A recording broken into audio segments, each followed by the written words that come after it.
I stay loose, I stay hype. I stay loose, I stay hype. I stay loose, I stay hype. I could do this all night, cause I do what I like. Yeah, I do what I like. Yeah, I do what I like. Sipping goose, sip is right. And I go with the flow. Yeah, I go with the flow. Yeah, I go with the flow. Cause I know I'm the show. In the zone, here I go. In the zone, here I go. In the zone, here I go. Yeah, they know I'm a pro.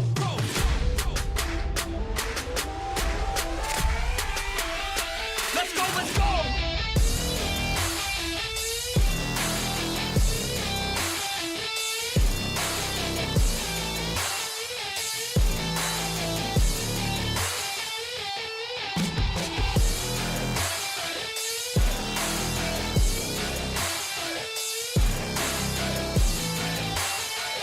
Yeah.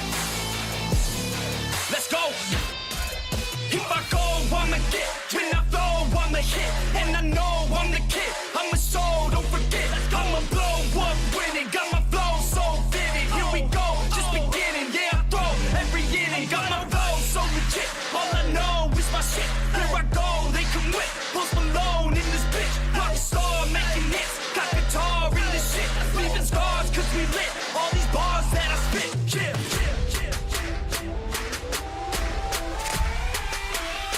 Let's go, let's go.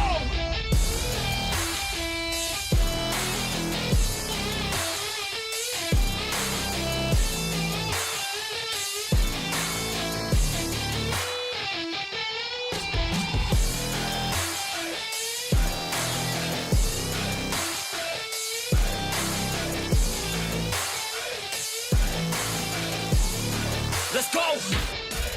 If I know what I want, then I know what I get. If I go, they can win, cause they know I get lit. I'm a pro, not a myth, and my flow got some wit. Never slow, drink a fit. I get hype, I get lit. Here I go, I get lit. Here I go, I get lit. Here I go, I get lit. I get hype for the shit. Here I go, I get lit. Here I go, I get lit. Here I go, I get lit. I get hype for the shit. Right.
Dynamite, my bad. That's it. All right, we about to go live. What up, Pump? All right, shit. We should have been live, bro. What's wrong with you, man? You know what's wrong. Everything's wrong with me, yo. Come on, bro. You messing up, man. We live now, and you fucking up the intro. You see what he fucking does? Listen, I don't care about listen. Bruh. Don't be So talking nothing. You know what? I try to be cool with the shit and fucking and do an intro, but you want to fuck around? Show, go ahead, man. Fuck it up for everybody. Welcome to the show and the toe. Welcome to the show and the toe. Call up in the building. And the call up in the building. You see the shit I gotta deal with? You see the shit I gotta deal with? This is why I ride solo. I feel you. I'm about to. Show's about to get fired, bro. Yo, welcome everybody to the Nukkle HeDD Podcast. It's your boy twtich. We got Show Enough here and our special guest down there below.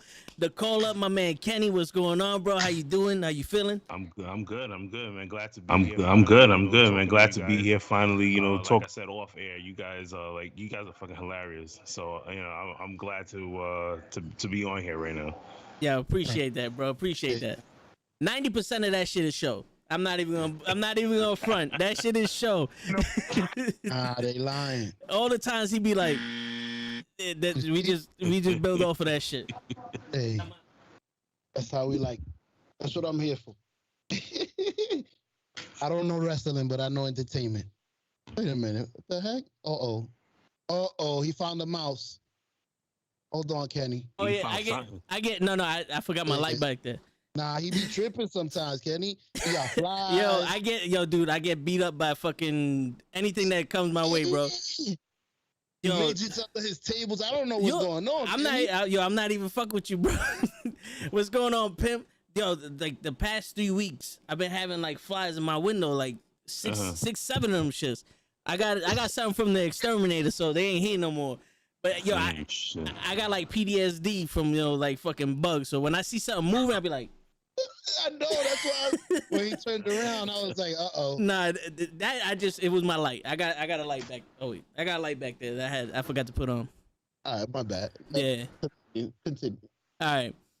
So, yo, to go off of last week, Kenny, I want to know, give me some fantasy bookings, bro. Give me like 3 matches. That's gonna be every guest question. Yeah.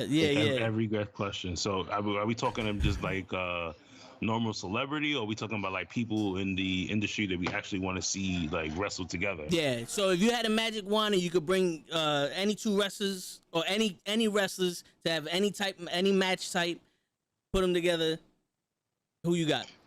I'm gonna say Bailey and Britt Baker. Okay. Ooh.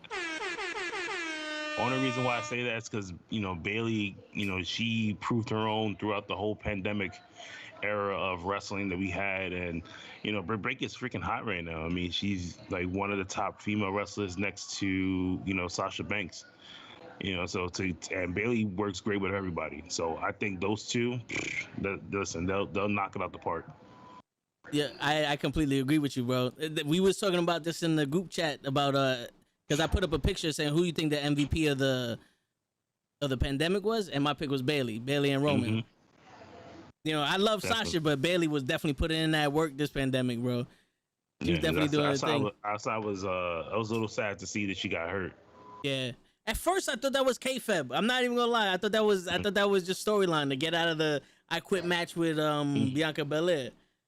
But then allegedly. That 9 months, that 9 months had me. Yeah, I was like, is she pregnant?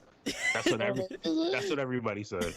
Yeah, for real. When a woman says 9 months, it's pregnancy. There's no. You gotta get another month, doctor. He said 10. He just said 8. And then maybe pushed it after a while. Okay, you got 1 more to go, but don't say 9. Yeah, like they could have said 6. Like 8 months and 4 weeks. You know what I'm saying? I'd have took that. But shit, man, 9 months, that's crazy, bro. Well, it's from what I heard, it's because they had the wrestlers go to the performance center for workouts so they could be in shape for the live tours and shit. And that's where she hurt herself. Right. For real. Yo, 9 months is the magic time for women. Mm-hmm. Yeah. I'm be out for 9 months. Oh, you pregnant? Congratulations. No, motherfucker, I'm having brain cancer. Oh, my bad. I didn't know. I didn't know. Shit. You should have said another month, lady. Yeah, for real. Just be like, I'm out for a while. All right, cool. Exactly. Don't even tell me. I would have even took that, but they was like Pacific with it. They was like, oh no, she's out for 9 months. I said, when I heard that, I was like, oh, she's pregnant. But then I was like, didn't she break up with like her fiance or whatever the guy was from AEW? Yeah. And everybody was like, well, that's a parting gift that he gave her real quick. I mean, shit, I ain't mad at him. Yeah, you know how guys are. Yeah. Before you go. Like, bing, bing. You know what I'm saying? I'm still sitting here with Cody and shit. Nah, fuck this. Hold up. Yo, for real. Before you go, let me drop a inside you real quick. Oh man. Shit. Perfect. Nah, but yeah. All right. So, But what did she hurt, by the way, if you don't mind me? Her ACL, I think. Yeah. Tore She had the same injury that the Miz had. That's one of the Miz is one of the guys here favorite. Well, nah, he hates it. That was one of the questions. I wish he was here because I was gonna ask him in front of you. That was gonna be my first question. Oh yeah. Do you like the Miz? Lay hates the Miz, bro. Oh my god, I love the Miz. Yo, You see? you know, yo, bro. I have to give him nothing but respect, bro. After what he came from and what he did and where he's at, I gotta give him nothing but respect, bro. It's like you seen what he made for himself, and then you know the thing about it is a lot of people, they shit on him, but come on now, like how long did it take for him to actually get hurt, like really hurt? Word, and that wasn't even his fault. Nope. You know, Damian Priest landed on his leg. So if Damian Priest would have hit that shit right, he'd have still been wrestling right now. Mm-hmm. But I mean, you know what? That's what happens. You know what I'm saying? Mm-hmm. Did Damian Priest get punished for that? Because I haven't seen him. He just came back on Raw. Like 2 weeks ago. Yeah. And then last week, this Raw that just passed, he's starting a feud with Sheamus, I guess. Because Sheamus hurt Humberto Del Rio, and then Damian Priest came out and saved him. Very nice. Yo, so going from that, who was your favorite interview on your podcast? Oh my god, my favorite interview so far. I was gonna ask, but that's putting him in a spot. But go ahead, my apologies. I know I should have gave you the questions before you came on, but you know what though? We like that authentic shit. What up, LaFlaca? I have to say it has to be Heath Slater. Okay. Yeah. I mean, he was so like the guy was fucking genuine. You know what I mean? Like he was just like letting me know about like WWE. And the thing about it is like with my show, if anybody like really has never seen it, like if your audience never seen it, like I don't ask like wrestling questions. You know, I try to stay away from that. Like, yeah, well, we'll ask like, why you fell in love with wrestling, but I never ask like, oh, so how was Vince McMahon and or whoever, you working for? So when we had the conversation, he didn't know what we was gonna really talk about, and then I hit him with the like, it's like, what's the craziest thing you've ever done as a father? Like, what, I'm a dad, he's a dad, so the whole maybe like half the conversation was just about our kids. And like me and him, we still talk now. I just hit him up earlier because I wished him a happy birthday. So, oh, that's what's up. Well, happy birthday to Heath Slater. Oh, happy birthday. For real. All right, that's what's up. Yo, I got a question for you to ask them. If you want, you can use it because I was watching your interview with the dude who makes the attire for the New Day. Mm-hmm. And he was talking about the black heroes on their attire and all that other stuff. Yeah. Mm-hmm. And I don't know, I go into like fantasy mode. And I was like, yo, if I was interviewing wrestlers, what would I ask them? I think you got like a question would be, what would be your fantasy booking? Like if Vince or anybody who ran the thing gave you a chance, yo, make your own storyline up right now, and you can do whatever you want. What would it be? I asked that. Oh, too. you asked that? Okay, all right, cool. Yeah, the Bill Alfonso interview, I asked him that. I mean, it took him a little while to, to get something out. I think he had like Dusty and Flair. Okay. But Bill Alfonso's more old school than anything else. But like the younger guys, I never really asked him that question though. But that's a good question to ask. Yeah, because I would love to see like Heath Slater, like, yo, if you had a chance to run your own ship and write your own story, like what would you do? I'm pretty sure he would be like, yo, I have a storyline with such and such, and this would it be, Right. Because go ahead, Sean. Go ahead. My bad. You mean asking the wrestler who would they want to wrestle fantasy wise? No, basically, like if I would ask you, if you was a wrestler, and you was able to write your own story, what would it be? Got you. Yeah, that's like dope. your own storyline. You know what I'm saying? 'Cause I think that'd be kind of dope. Because it would be nice to see like who goes, I would finally get a title shot. you know, or who would be like, nah, I really want to wrestle the Fiend and do this, you know, this, that, and the third or something, you know? Yeah, right. You want Vince McMahon? They fired him. What? They already fired. We got who we got fired? We got Samoa Joe fired. Me and Lay. No. I don't know if you saw that one, but me and Lay was talking about Samoa Joe, how when he comes back from injury, he should step up to Roman Reigns. I'm Samoan. You supposed to be the tribal chief. Yeah. You know what I'm saying? I want that head of the table spot. And then the next day, WWE released Samoa Joe. I was like, damn, son. Wrong. You know, what's crazy about it is that I had a conversation with Roman Reigns a couple of months back. Oh shit, okay. And he was talking about like before the whole tribal chief thing happened, and he was just like, you know, I would love to have like the Usos, and obviously we've seen the Usos now are with him, and somebody brought up Samoa Joe, and he was just like, he said, imagine Joe with us, like that team will be unbeatable, like, and it's true though, because if you had the Usos, Samoa Joe, you had Roman Reigns, and then you get somebody like Tamina or Nia Jax as the female in there. Like, is anybody really gonna beat that faction? No, I don't think so. Yeah, it'll be so hard to like rate something for them to be like, okay, you guys are gonna lose this. Like, yeah. At that point, you would need someone like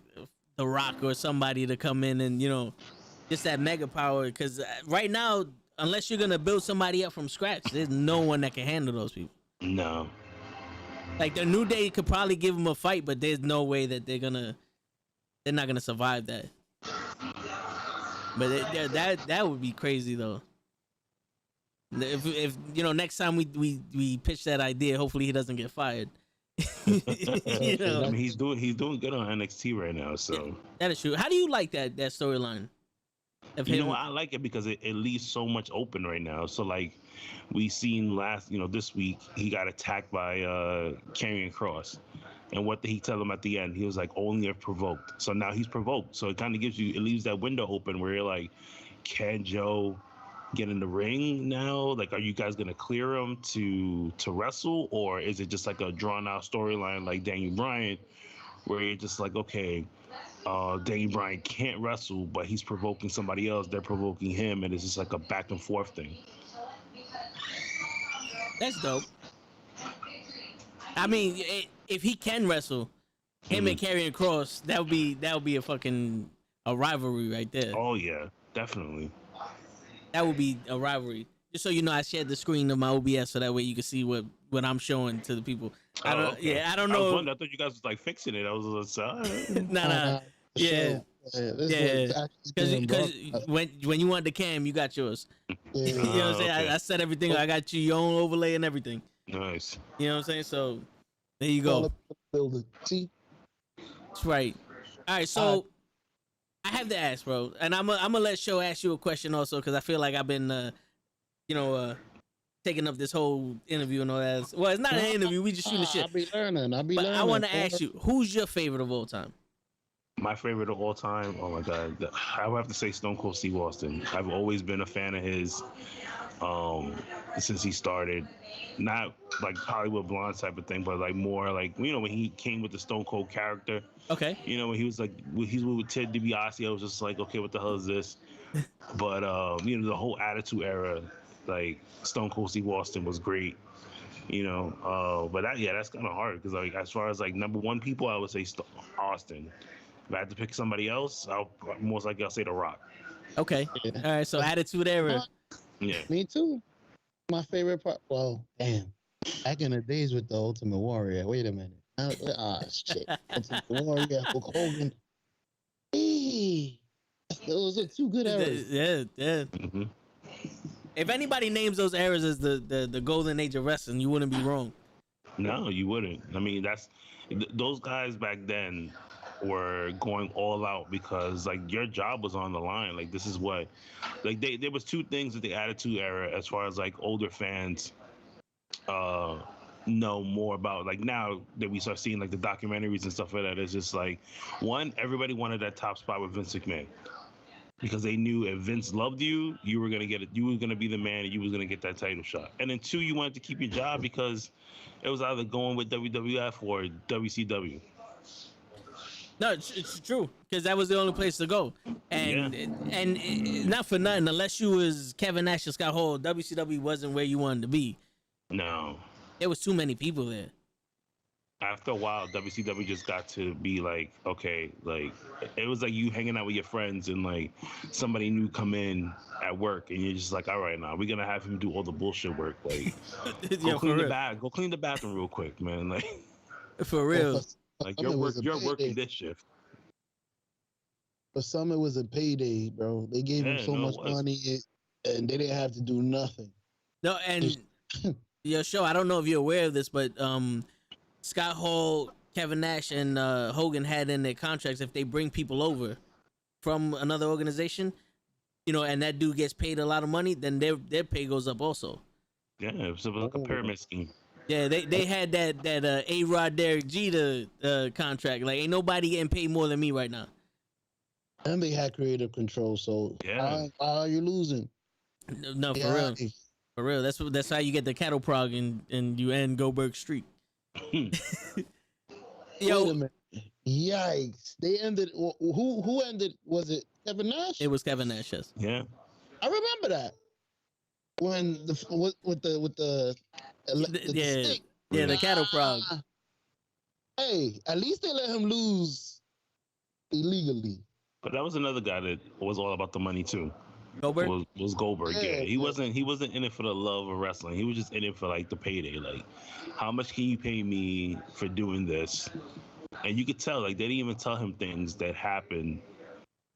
You know, like he said in the documentary, he's like, I didn't know I was wrestling Hogan until I saw it on TV that I was was facing him on freaking Thunder. Like, yeah. But I tell you one thing though, he did an awesome job. To me, as a kid growing up in that era, seeing Goldberg, he was different. He was intensity and he was strong. So I was like, yo, this dude, I was a fan of Goldberg. You know what I'm saying? So like, for me as a kid, I get it. But hearing that he wasn't a fan of wrestling, I still like respect how much he put into it. Yeah. Just like the Warrior, which showed. I don't know who I had this conversation with. Was it you, Show? It probably was. I asked a question about they were like, the Warrior wasn't the most technical wrestler, and I'm like, well, he doesn't have to be. He's a ball of energy running to the ring, destroying his opponent and leaving. I don't want to see him do a hammerlock takeover. You know what I'm saying? He was a kid you didn't want to babysit because he'll be bouncing all over the place. Yo, for real. That's when I asked you why didn't it work for Braun Strowman. I think you know what it is with Braun Strowman. I think it's just the audience that we have now. Like, they want to be more entertained than actual wrestling. You know? Or muscles. Yeah. I agree. Look, Toe over here is lobbying for Kofi as world heavyweight champion. That guy weighs 120 pounds. Soaking wet. Yo, great minds think alike, bro. What? Great minds think alike. Yo, you are in the brotherhood forever now, Kevin. You are in the brotherhood forever now, bro. I'm telling you. And I'm a big and I love the New Day, and and I love all those guys. I've met them a handful of times, and I was just like, when Kofi won, I was just like, okay, now what? We rallied with Kofi. Kofi Kingston, WrestleMania came, he won. Now what? And then he gave you some good matches, and then just the way they ended it with him was fucking horrible. I hated it. It was, and the fact that he didn't even get a rematch, it was almost like, all right, I was content with being champion, and that's it. That's all, folks. We got it, and we're done. But WWE does that a lot, though, because look at Kevin Owens. He lost the Universal title, never got a rematch. That's true. To Goldberg, so they could wrestle Brock Lesnar at WrestleMania. Yep. It's like, I get it, but that didn't need to be for the title. No, it didn't. It didn't need to be for the title at all. But I mean, they just do anything for money. Of course. And that's where I think it boils down to, is like, Braun Strowman should have been like a novelty wrestler, where Andre the Giant and the Big Show, they didn't wrestle all the time. No. They had their storylines where they needed to dominate over the big guy, and they'll put him over, or they'll get over from the little guys and all that. Braun Strowman was trying to beat Hulk Hogan. It's like, you too goddamn big to be Hulk Hogan, bro. And that's the problem. It's like, okay, you're losing to Kalisto, and then you expect me to believe that you're gonna beat Roman Reigns. The worst thing they did was give him a microphone. That was it. A lot of the people that are wrestling right now, the worst thing they're doing is giving them a microphone. Yes. Yo, just so you know, LaFlock, I put your link up there. By the way, guys, my man Kenny right here is called the Call-Up Podcast. He interviews wrestlers, talents, people who do the attires and all that other stuff. World critically acclaimed podcast. We got our first celebrity up on the show right here. My man Kenny. I don't Go think I'm a subscribe. celebrity, but Hey, Bro, man. You spoke to Roman. You're a celebrity. This is true. This is true. And he's unofficially gonna help me get Sasha's number, and we'll document the whole thing for everybody. Nah. Don't give him no number. Word. It ain't gonna be Sasha Banks. It's gonna be Sasha from the corner. Oh, there you go. Sasha from Grand Concourse. Yo, for real. I know her. I just seen her on the bus. Sasha Rodriguez. You didn't specify with Sasha I was supposed to get. But shit, it's a Sasha though. We won't work our way up. We're gonna go from one Sasha to the other one. The Sasha Rodriguez. Like a free trial. That's it. That's it. Sweetheart, you're not my type. But what's your name? Sasha? Yeah. Nope. Shit, but hey, man, fuck it. Yo, so Walter wants to know if you guys seen Brock Lesnar's new look. Yeah. What do you guys think about that? I like it. I like it also. Yeah. And it just shows me he's not gonna come back anytime soon. That is true. He's looking phenomenal. He can't use that body to wrestle, you think? I mean, he can, but I don't think he really wants to. Like, he set himself up lovely. That's one guy that, as much as people shit on him, like, he set himself up lovely. Like, he's just like, I'm gonna do the job. Before the COVID ever happened, he set up Drew. And as many times people said that he was just like like a paper champion, where he was just like, he'll come when he wants to. Like, yeah, listen, if you're the man and you put in all that hard work, you'll do the same thing too. He is. Well, I'll say it this way: Conor McGregor is the Brock Lesnar of UFC, of MMA. Because I wouldn't say that Brock Lesnar's the Conor McGregor, because Brock Lesnar's been making millions more. Like, he was making paydays for everybody when he first started. You know what I'm saying? Like, the UFC made a deal with the WWE so he can fight Mark Hunt in UFC. What was it, 100 or something? Mm-hmm. And that was some crazy shit too, because he didn't need to take no drug tests or nothing. They flew him by that. They're like, yo, we just need to get him on the card, and whatever happens. And then that's when he knew his words from the beginning. Like, you want me to come back and do all this other shit? I'm gonna wrestle 6 times a year. You gonna give me like $50 million for that shit, and we're gonna be good. It's it's like Mayweather. You think about it like Mayweather only does these little boxing things just to help out somebody, help promotion make some money, and in turn, like, how does the guy who's just boxing make more money than the actual promotion that's dealing with the event? That's crazy. Yeah, no, it's true though. It's like, I gotta get famous enough to fight Mayweather. I'll fight him for $30 million. Shit. The same way Jake Paul did. Yep. But I'll be like, yo, knock me out though. I don't want no rematch. Just knock me out. Let me get my $30 million. We be all right. 2 rounds, $30 million. Let's go, baby. So, before we get into the whole cruiserweight stuff, the troublemaker's here. And show you fucked up her cam. Oh no! All I see is blue. Yeah, all I see is blue also.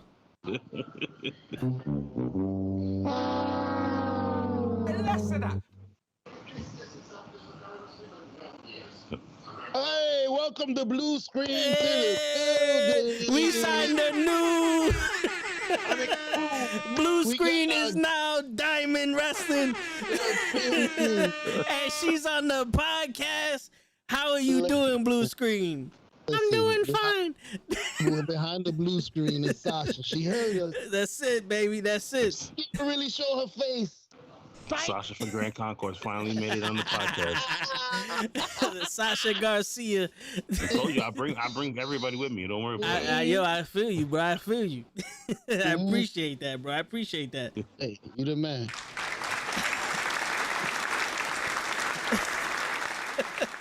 Give us a second to fix a little blue screen so she can look nice and blue. That's right. Yo, the people in the chat saying welcome to the show, Blue Screen. We got two new guests. There you go, GG and the blue screen. That's it. Oh, she gone now. Oh, Man, see, shit. show you was talking so much shit, she left. she was on the 6 bus. Damn. It's all my fault. She back. She heard you talking even more shit. He's back, so yeah. So once a couple years. Oh, fuck you, Mama Webble. Sound like Hold my on, cousin I'm for still getting back on here. I'm trying to see all you guys. There she goes. And she, wait a minute. What do we? There you go. Yeah, There she goes. What's up, you guys? What's going on? We was just talking mad shit about Charlotte. I mean, we was talking about yeah. Brock Lesnar's new look. Fucking Becky the man or whatever the fuck her face is. Y'all leave Becky alone out of this, all right? She's gonna come back swinging, and she's gonna show all y'all motherfuckers who the fucking man is. So, are you drinking White Claw again? Hey, her boy lost, so. Are you drinking White Claw again? No, hey, don't be telling our guests what I'm drinking. You stay out of this. Oh man, I need to send you something else if you're drinking White Claws, man. Yo, man. we got Lay over here. This is a new Lay right here. There is no Christ. White Claws in this building, bro. Nope. I'll get you some like I'll get you something else better than White Claw, man. Like I can't have you drinking White Claws. This is nasty, man. Yeah, listen, for real. We're too far away to help the You man. can't see. This is Mike. I got something a little better. Mike's Hard Lemonade. Okay, There you let's go. keep All it right, soft. yeah, there you go. There you go. That's a little better. There's That's no- a little better. That's acceptable. Okay. There's no I sex know. in the champagne room and no White Claws on the Knuckle Head Podcast. Miss Gigi, Yeah. what's on the menu today? Let me please. What's in the cup? What's it? Jameson all day. Okay. damn. Yo, that must be your go-to drink. She's trying to fight somebody. It's Yeah, always- for real. Oh no, never fight nobody. I'm just always. It keeps me. No. May Yes. I remind you? Fight. she gets raw on this show. You know what I'm saying? May I Shit. remind you when you had the brawl in the Hell in the Cell with your door? So that I was not drinking Jameson that night. No. Fight. I was drinking some Dominican rum and You See? just gotta She was- say hold on. Dominican. Nah, she was drinking Brugal. That's what she was drinking. Mm-hmm. gotta keep my good shit on. They gave me some other shit. Some Dominican shit. Yeah. I forgot because I blacked out. So I don't drink, but I know about the Brugal shit though. I know about that shit. I don't You a drink. liar. You should tell- yo, bro, my pops gets that shit straight from Dominican Republic when he was Yep. working, which Oh, is smoother than the American shit. I tried both of them. Tell him to give me one. Don't be like that. Bro, you should have fucking talked to me 6 years ago before he retired. No. All right, Hell let's nah. get back to the podcast, bro. Speaking of Becky Lynch, Mhm. I saw somebody I follow on Twitter. I can't tell you his name because I don't remember it. I'm bad with names, but he said he's gonna say something controversial, and I kind of agree with him.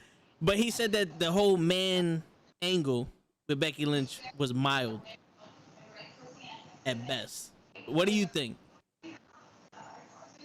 I'm gonna leave this to Gigi. I don't think it was mild. I don't think it was mild at all. I think she took an idea, she ran with it, and it gave her the biggest pop of her whole entire career. Mm-hmm. And the fact that she left and is going to come back, not an injury or anything. She did her mom thing.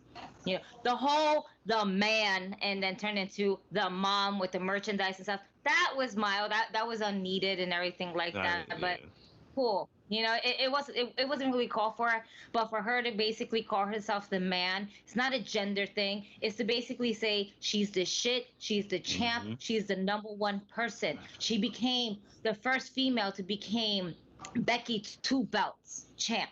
Ooh. No other female has ever done that in the industry. No. Nobody. That's true. That's you true. know, we had Tessa Blanchard hold, the heavyweight champion in Impact, but Does that count? was pretty much it. It counts. It counts. Impact still counts. Unfortunately, it still counts. But Damn, because they don't like Impact in here. Jesus Christ. I mean, it doesn't do anything for me, and the fact that they still have like that zero crowd thing, there was no hype to it. I tried my best to kind of get into it, even with AEW doing its own little wannabe invasion cross promo that they got going on. I've seen a couple of matches, and a couple of matches are good. But it's that storyline that captures me. If there's no storyline for me to really be interested and invested in, then I'm really not going to care about the product. no, But as for Becky being they the don't make man, sense. she's not mild. That was one of the biggest pop of her career and in the wrestling industry. Kenny, you want? Okay. I wish Leia was here to. Is it Leia or is it you? No, it's you. Yeah, it's Toe. me, bro. You Come gotta on, now. step up to the plate. Well, Yo, wait. Let the guest talk. Let the guest talk that's what before I'm you saying. go in. All right. Don't get the camera yet. That's Go ahead, it, Kenny. that's I'm it. sorry. Yeah, Kenny. Listen, when it comes to Becky Lynch, I love the character that she brung, to the table. It did elevate her to the status that she is now, and it took away that shine from Flair for a good while, and that was the reason why she came up with the whole man gimmick. It was like she beat Flair. All of a sudden, she wasn't like the best friend anymore, and she was on her own. She wasn't really getting talked about too much. No, I hear you. I agree with that. So you want to elaborate or? I'll elaborate from a non veteran perspective because you guys are veterans in wrestling. I'm just rookie of the year here. I actually enjoyed when she was going for the title. Like when I was watching her, I was rooting for her, and I didn't notice all her flaws till I met you guys. Until you met me. Till I met you. 'Cause I don't think Until you met him. Until you met him. He tells I me know you ain't talking everything. about You me. see, she missed this. He did that. I'm like, damn, Cole, you like a coach, bro. Like, you don't watch it like that. Let her mess up sometimes. you don't mess up at work? Damn. Nah, she did the inverted wrong. Nah, I don't like her. It's true though. Hey, go ahead, man. It's your turn. You All can right. go- I was it's waiting your for way. this. All right, Hey. so I would agree with all of you guys on the fact that the man gimmick or the man gimmick was the hottest thing in wrestling at that time, and she pulled it off persona wise. She had good interviews and promos, and the attitude that she had was awesome. What killed it for me was that whole Royal Rumble shit.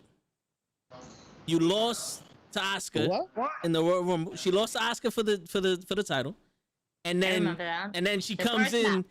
Yes, she comes in and Lana hurts her ankle, I believe, and she walks in. Oh, I'm gonna take a spot and just walk out. It's like, really? Like, really? This is how we're gonna get? But see, that's for me. That solidifies. Like, nah, I'm gonna take a spot. There's a spot open. I'm gonna take it. She's an opportunist, and to see her first evolve from that first what she thought was a heel turn, right? Because she turned on Charlotte. I was there on SmackDown when she was basically saying, none of you guys cared about me, and as much as she was trying to give shit to the fans and trying to be that heel turn, we just loved her even more in Brooklyn. No, We just like, nah, bitch, we feel you. We understand everybody you. kept cheering. Charlotte came out, you beat her ass, and we were cheering for you. Listen, I get it, and I'll dare to say this: she is the Stone Cold of the divas when she was going through that gimmick. She was the Stone Cold of the women. I'm not gonna call them divas, of the women wrestlers, right? And that to me was like, fuck, like you're gonna. It's almost like you threw a little bit of water on that fire to see, how weak it is. I would have preferred if she beat Asuka and then started talking shit to Ronda Rousey, right? But like I said, that's gonna be a sticky situation because the winner of the Rumble gets the title shot. But you still had a triple threat match anyway. So imagine if she would have beat Asuka for the title, and Charlotte Flair would have won the Royal Rumble, which would have sucked. Don't get me wrong. I don't like Charlotte Flair either. You hate like Charlotte again. That's my girl. No, yeah, but and then Ronda beat Sasha at the Rumble like she did, and now there's a problem. Like there's some beef there. Who's Charlotte gonna wrestle? I'll wrestle both of you motherfuckers. Becky only wants to wrestle Ronda. Charlotte wants to wrestle Ronda. Ronda gonna give a shit. This makes Ronda look tough because she's like, I'll fight both of you. Right now. Becky's on some. I don't care about Charlotte. It should have never been, but they did it to protect Ronda because you know damn well she wasn't gonna hold no WrestleMania main event match by herself. Oh no, definitely she wasn't. Absolutely not. Yeah, that was the fact. And what also killed it for me was that she was like her. This is where I tell shows like. Here it goes. Her timing is off in some of these spots. Like even Charlotte, watching them wrestle. Like I get it, but it's still like, yo, you're selling me a bill of goods here. You know what I'm saying? Like if someone goes, yo, Kenny, I can make you the best portrait you ever seen in your life, and then you watch them paint and that shit looks horrible. You're like, what the fuck? Like what the fuck is this? You know what I'm saying? Like they gave you the promo for it. They gave you the hot sell, all that shit. They showed you their portfolio. Look, I won Paint of the Year in '97 and blah blah blah. All right, yeah, whatever. And then they give you a stick figure drawing. It's like, what? It's like going to Major World. Yeah, you know what I'm saying? Because like I agree with Gigi. The storyline is always gonna captivate me. It's always gonna draw me in. But the wrestling is where I want that payoff. You feel me? Like I would gladly watch a match that had no build up, but the match was awesome. Like if the Undertaker and Shawn Michaels at WrestleMania had no build up, I would be hyped for that match because I know these guys will wrestle and they're gonna give me a masterpiece. But then you give me a WCW style build up, it's like, yo, the Ultimate Warrior is back and he's gonna fight Hogan, and my man's throwing fire in the middle of the ring 10 feet away from Ultimate Warrior, and the Ultimate Warrior's acting like he's blind. Like, all right, there's a problem here. That's my beef with her and Charlotte Flair and Naomi. You know what I'm saying? Like they can get better. I'm not down none of that. But when you push them to the point, like these are our top girls, like really? Why you gotta talk about my Naomi and the bump? I was about to say, like, damn, what did Naomi do? Leave my bump up. Give Naomi a chance, okay, y'all. Yo, she had her chance on Monday, bro. Naomi Uso. They're just doing her wrong. They're not scripting her right. I swear she was just on the independent route with the moveset that she has, because she is one of the most athletic female athletes on any roster, whether it's NXT, SmackDown, hell, even AEW. She is one of the most athletic wrestlers that you have in this industry right now. You know? The thing is that we're so focused on her dance background career that, you know, a lot of people don't see past that. They just see her, oh, she's the girl who dances in the ring or tries to, you know, and she actually can move. But she is far more than that. I think Naomi's problem, though, is that she doesn't deliver good promos. She's an incredible athlete, but her promo game is a little bit weak. Because if she was good on the mic, and she can back it up in the ring as she does, you know, she would be a complete total package. But she's not hard. I'll give you this. She's very athletic. None of the divas, except for Becky Lynch, when she was doing the man, had enough time on the mic at all. You barely see a promo from them, and when they do, it's like, oh shit. I didn't know I was supposed to be talking right now. You know what I'm saying? They definitely didn't know what to say. Yeah. So, but my thing, I would claim, like Show alluded to like a couple seconds ago, she's too athletic. When you know, no, but the thing is, like, I'll give you, she is the Shelton Benjamin of the women's division. because I believe Shelton Benjamin is one of the most athletic wrestlers that's out there. Besides someone like a Ricochet that can flip and everything, but Shelton Benjamin has that finesse where there's not a lot of finesse in the women. It's almost like they haven't wrestled each other enough.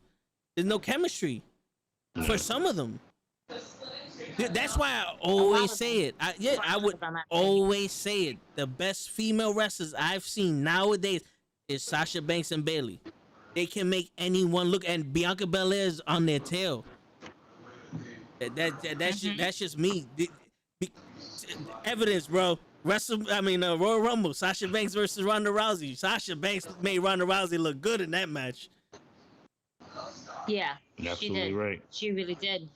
Only her. My and only Bayley. one problem with the WrestleMania triple threat match that we had with the two title belts, in all honesty, was that botch ending. That Botch ending 3 count, that it didn't sit well with me. It still doesn't sit well with me to this day.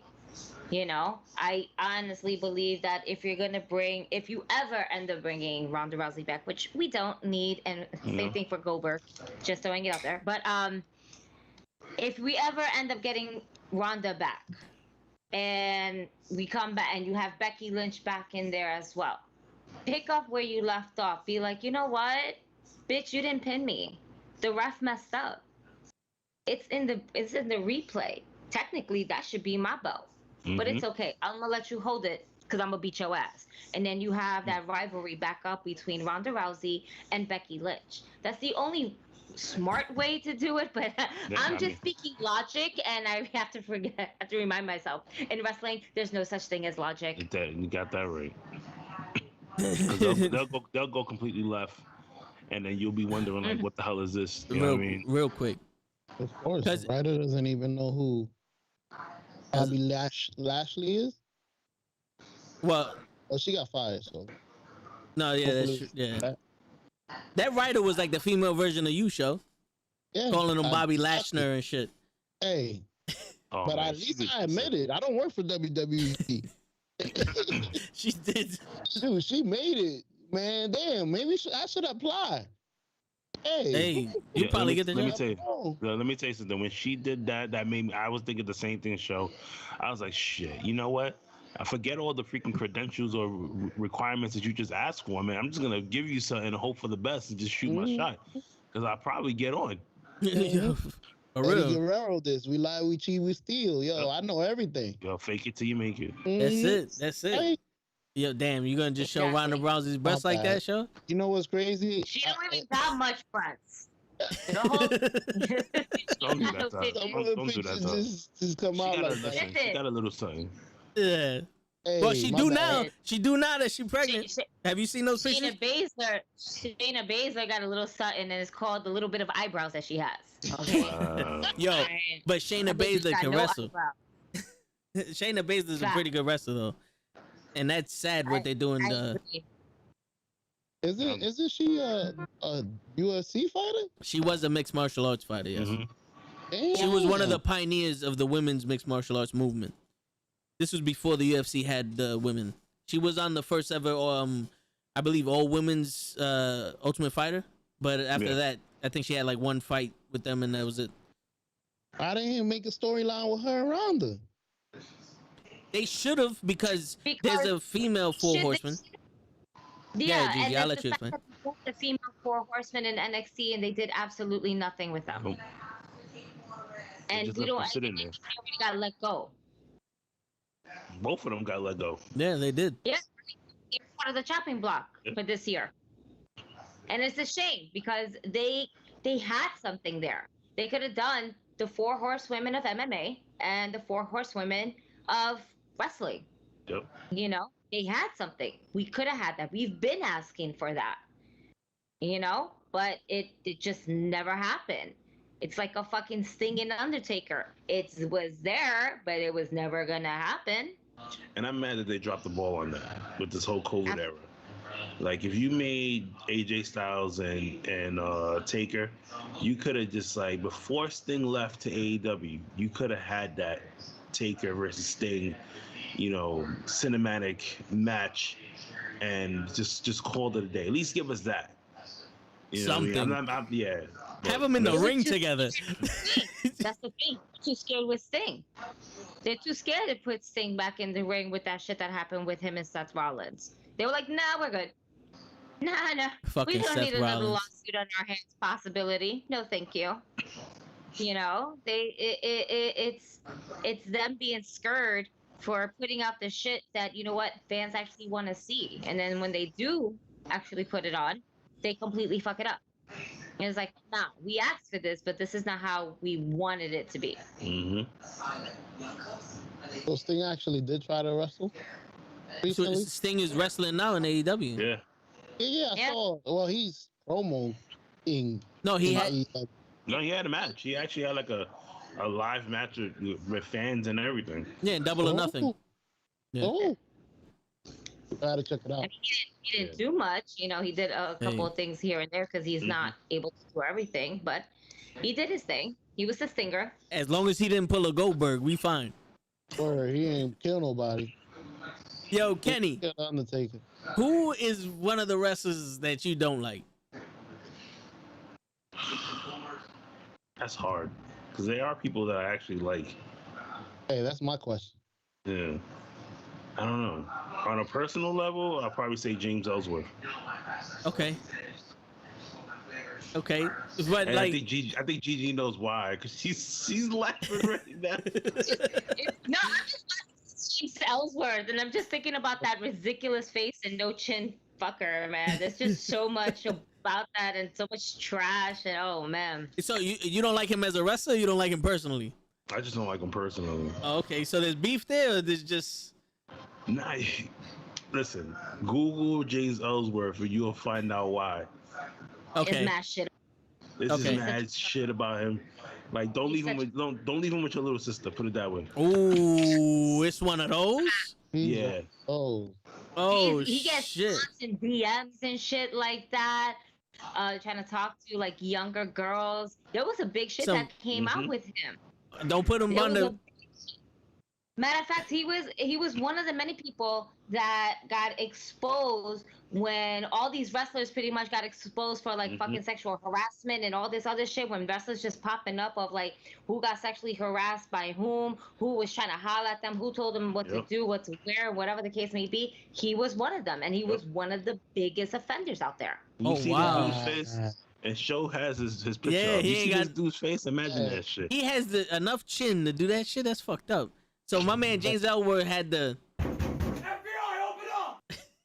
kind of face. Damn, son. Yeah. Wow. I mean, Okay, I did not It know wasn't that. a character. That's crazy. Me neither. Mhm. La Flaca said she googling that shit right now. You don't need to look. Ah, Yeah, that's him right there, Flaca. But damn, bro, that's I can't crazy. even fake the face. I didn't. Yeah, I thought Velveteen Dream was the only one, because that's the only one I actually heard about. Nah, man, he was grooming people. He was grooming the young ones. Supposedly.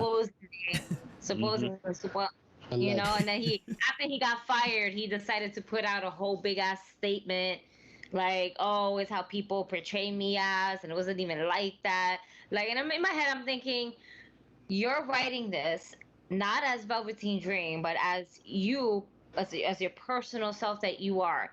You could have done all of this while you were Velveteen Dream, and we would have probably accepted that more than you not saying anything. But at the same time, we have to think about it as, well, maybe he did want to say something, but they told that nigga not to. They just like, no, you did too much already on Twitter.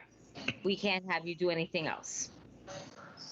You know, it's probably them stopping him from actually putting things up. Yeah. But yeah, once that shit popped off with Velveteen Dream, not the first, but even especially the second time, it's like, yeah, no, I can't wear his merch anymore. Nah, And damn, that was a good looking piece of merch too. God damn it, made me don't waste fucking money. That shit looked dope, man. It gave me a whole Prince vibe with his fucking, you know, third eye here and just Purple Rain on me, all this other stuff, and it's like, no, we don't want that. his third eye raining. What? Wrong, bro. What's going on here? This is supposed to be a PG show. You saved that for OnlyFans. Exactly. We selling chin pics. That's right. Knuckleheads After Dark. That's right. That's it. Calf pics, chin pics, and now the third eye on OnlyFans. It is up, Mr. Jiggles. Hey, MrJiggles.com. Make sure y'all follow. That's it. Damn. All right. So you learn something new every day. Okay. Shit. That's not a good one. I mean, hey, Dino Bravo was a fucking gangster. Apparently, you don't even know who Dino Bravo is, huh? Sean? Oh, Dino Bravo with the blue. Come on, bro. Little dynamite looking. Okay. You get one. It's my first one I got right. This is true. But since you thought I wasn't gonna get it right, I got a question for you, man. Moving on to your favorite wrestler. Boom. Who do you want to see him face? I don't think he's paying attention. I'm paying attention. I just can't see who you're talking about. Yeah, I don't know who you're talking about. What? We can't see him. Oh, you can't see him? We can't see him. No. Yo, you know who I want to see him face, show? Honestly, all honesty. There's a new wrestler out, and he's independent circuit, but yo, this dude, phenomenal wrestler. It's called Pink Slip. I want to see him wrestle the Pink Slip. Get the fuck out of here, bro. Yo, he really hates this guy. Yo, go back to fucking acting, bro. This is guy. You see, I'm trying to get that pop when he comes back for SummerSlam. What is your hatred for John Cena? Yo, when Hulk Hogan takes a rock bottom better than you, there's a problem. My man. All right, so give me the camera. One rock bottom. Yo, no, it's more than that. Show, give me the camera. I got the fucking camera. Kenny, I'm gonna have to do it for you. I'm gonna give you the whole spiel. He came out as a prototype. Whatever. You know, he slaps Kurt Angle. Ruthless aggression. I'm not into that. Whatever. Fine. He comes out as a rapper. I'm like, okay, all right. I could dig it. You know, he's from Boston, so that's a strike. You know, that's New Yorkers. We don't fuck with Boston too much, but you know what? I'll look over that. He's doing his thing. Something original. Some I could, you know, there's something different. It's entertaining. It's beautiful. He comes out, does all the shit. He's supposed to be a gangster. Wins the title. You know, not even wins the title yet. He has a feud with The Undertaker, and he pisses on The Undertaker's grave. Right? He pisses on The Undertaker's grave. Not a problem. I was like, oh, shit. My man's really about that life. He's a gangster. This is going to be some real shit going on. You know what I'm saying? So I'm like, all right, cool. He has a beef with the Undertaker. Shortly after that, he's champion. Taboo Tuesday, Cyber Tuesday? You know, Cyber Sunday comes around. And my man has a choice between The Big Show, Kane, or Shawn Michaels. And he gives the most pussiest promo I've ever heard in my life. I will never forgive this nigga for this. And he's on some, well, you know, I don't want to fight The Big Show because, you know, he's a huge guy. And, you know, you got the Big Red Machine who wants to fight him. And Shawn Michaels is a legend. Fuck that, bro. You already beat all these motherfuckers already. Except for Shawn Michaels. He hasn't wrestled Shawn Michaels yet. But you pissed on The Undertaker's grave. What are you doing being afraid of these guys? Then he comes out, I'm a fucking Marine. I'm all of a sudden, I played a Marine in a movie, now I'm the Marine in real life. I'm doing all this bullshit. He's saluting wrong, which I'll pass that one on. My brother's military, so you know, we'll look over that shit. He's saluting wrong. So and then he comes out with the whole, you know, yellow, all that other bullshit, and now all of a sudden I'm starting to watch this motherfucker, and he's taking the ugliest bumps I've ever seen. And we'll get past that. You know what? We'll get past it. You know, everybody has their own style. That could be his thing. Whatever. And then he wins matches by acting like he wasn't just in a match. I used to make the joke. He takes a shot of Cena, which is like the wrestling steroids. Hulk Hogan, when he did it, he hulked up. You seen him like he's trying to get his adrenaline going. The Ultimate Warrior was just a fucking monster when he did it. You know what I'm saying? No. Bro, that's the fucking tombstone, bro. No, yeah, he's doing this shit. Ultimate Warrior shaking the fucking ring. When people get their second win, you know what I'm saying? When people get their second win, they're doing this. Yeah, come on. Yo, John Cena just fucking boom. All right, you ready to start the match? And 15 fucking shoulder blocks later, he FU'd you. or your attitudes adjust you because he's too fucking much of a pussy for the FU now all of a sudden, which he made that because of Brock Lesnar's F5 anyway, and then now all of a sudden he's never losing a match. He's Super Cena. There you go. That was the new Hulk Hogan, baby. This he is was the new Hulk Hogan. You getting upset because there was a new Hulk Hogan? Hold on. Nigga, shut the fuck up. Hold on. First off, Hulk Hogan only wrestles like fucking 20 times a year as champion, so that shit didn't happen all the time. When John Cena's doing that shit to every single wrestler in the goddamn planet, Rey Mysterio won a tournament for the WWE title that John Cena gave up because he was injured, and that same night John Cena beats Rey for the title? Are you fucking kidding me? Are you for what? Why would you have a tournament? Why would Are you kidding? Storytelling. No, fuck that. No, yo, for that, just hand him the fucking title. You did it plenty of times. John Cena comes back from tearing his fucking bicep. We in the Boston Garden. Guess who's the number one contender, Jericho? Who? John fucking Cena. He's been gone for 8 months. You telling me no one else can be fucking champion? He just walks up and gets a title shot? He's Naomi and Becky Lynch all rolled up and fucking won. Oh, no, come on, don't do that. No, and the pure fact that they don't have to do shit to get a title shot. They don't have to do jack shit to get a title shot. Jordan had to fucking play in the goddamn playoffs at least to get to the finals. Kenny, I got you. You know what? But you know what? That happened with Hogan in his prime. So you can't say that because Hogan went through the same fucking route. Mm-hmm. Anytime Hogan wanted a fucking title when he was hot during his prime, it was the same fucking shit. Yep. And Hogan had the fucking leg drop. He had a leg drop. Okay, but and nobody could stop a leg drop. Are you kidding me? But let me ask you this, Gigi. WrestleMania 6, WrestleMania 5, Hogan versus fucking Warrior. That was a good match? No, it was a terrible match. You thought that was a trash match? Yep. Hogan and the Warrior. Yeah. Hogan and the Warrior was a fucking trash match. All right, no, I'll let you have that. WrestleMania 4, Hogan versus Macho Man. That was a trash match? No, because you had Macho Man. Exactly. Name one match that John Cena did that was good. Damn. I'm gonna let her talk first. Name one match that John Cena made that was good. Man, there's a lot of matches John Cena fought everybody. We have to go way back. You telling me that Ohio Valley Wrestling JBL was garbage. JBL was garbage. Oh my fucking god! You think JBL could wrestle? You telling me that feud was not good? No. Get the fuck out of here. Come on, bro. JBL did his thing for holding the title at that moment because Brock Lesnar left. I'll give him that. But there's no fucking way that JBL can ever match up to the caliber of a Macho Man or fucking when Hogan fought Shawn Michaels. That was, even though Shawn Michaels fucking OD'd on that match, that still was an entertaining match.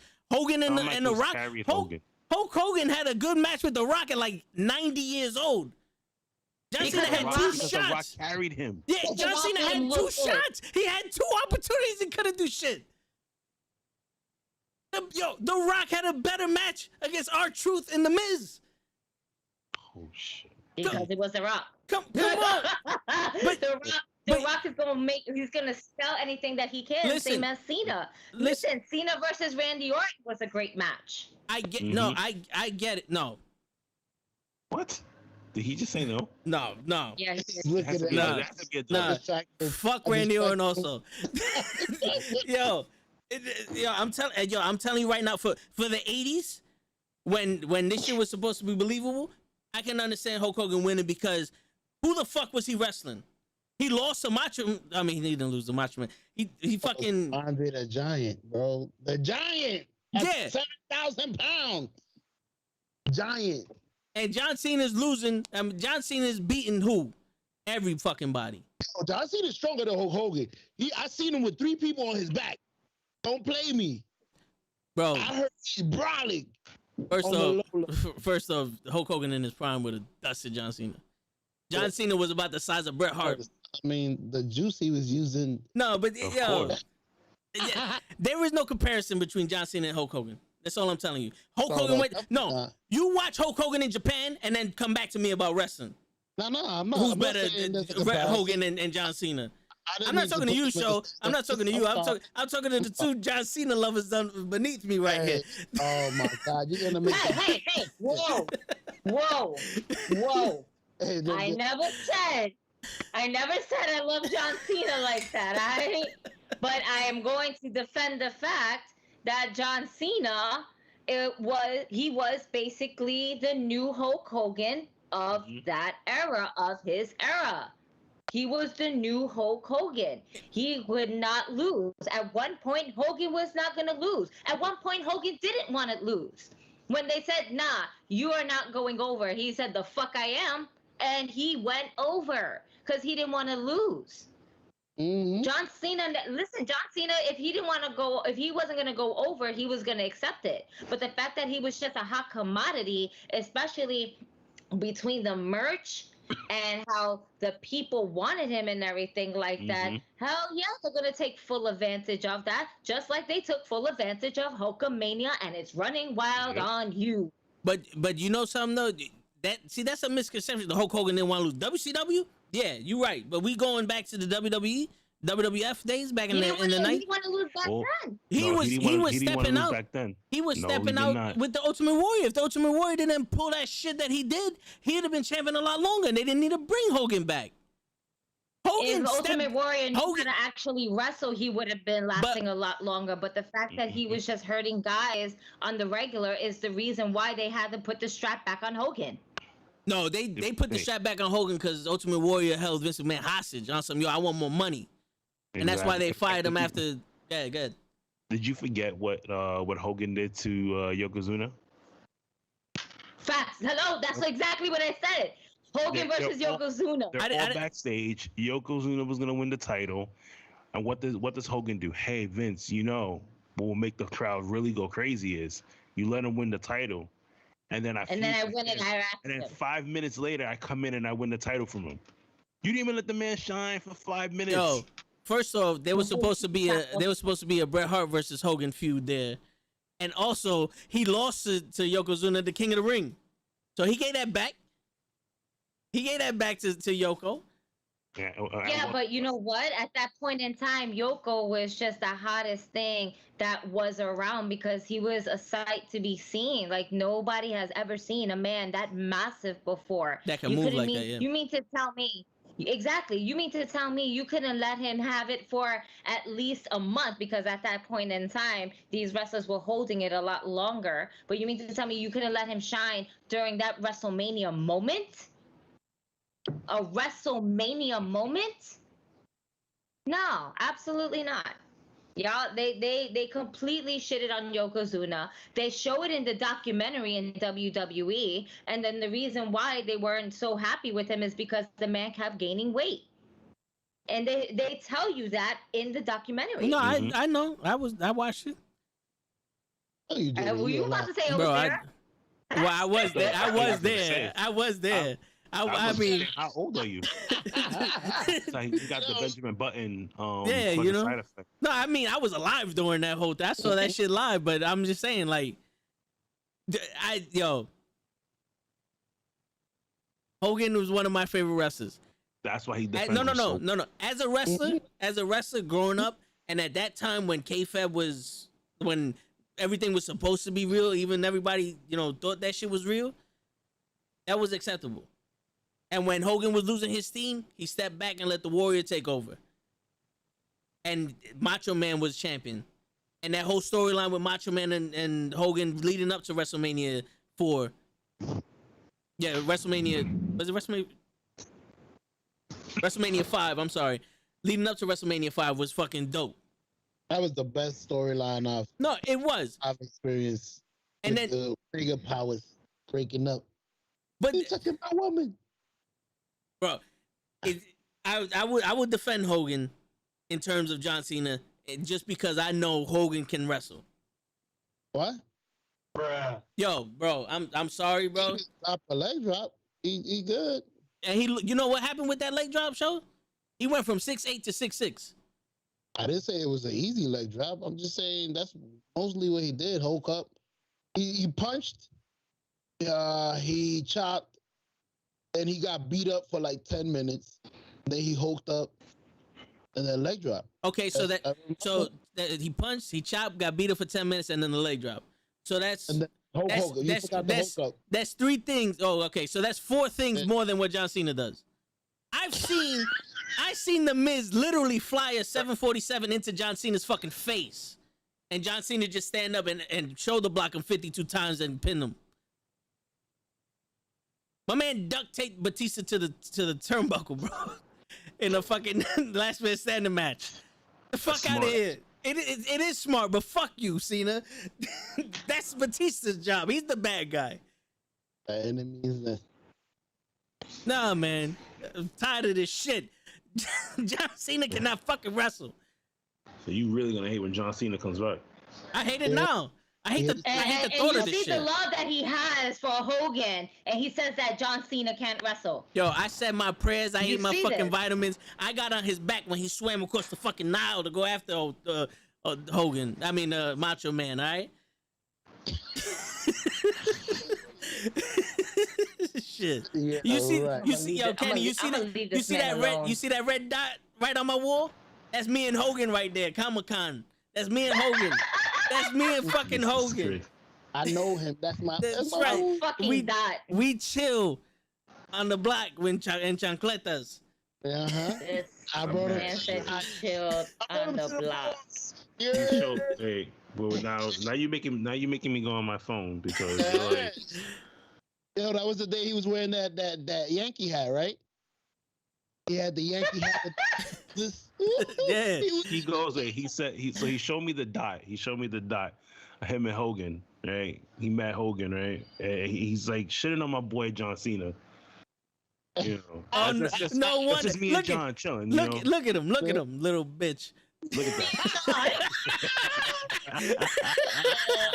No. Not you, Kenny. Him.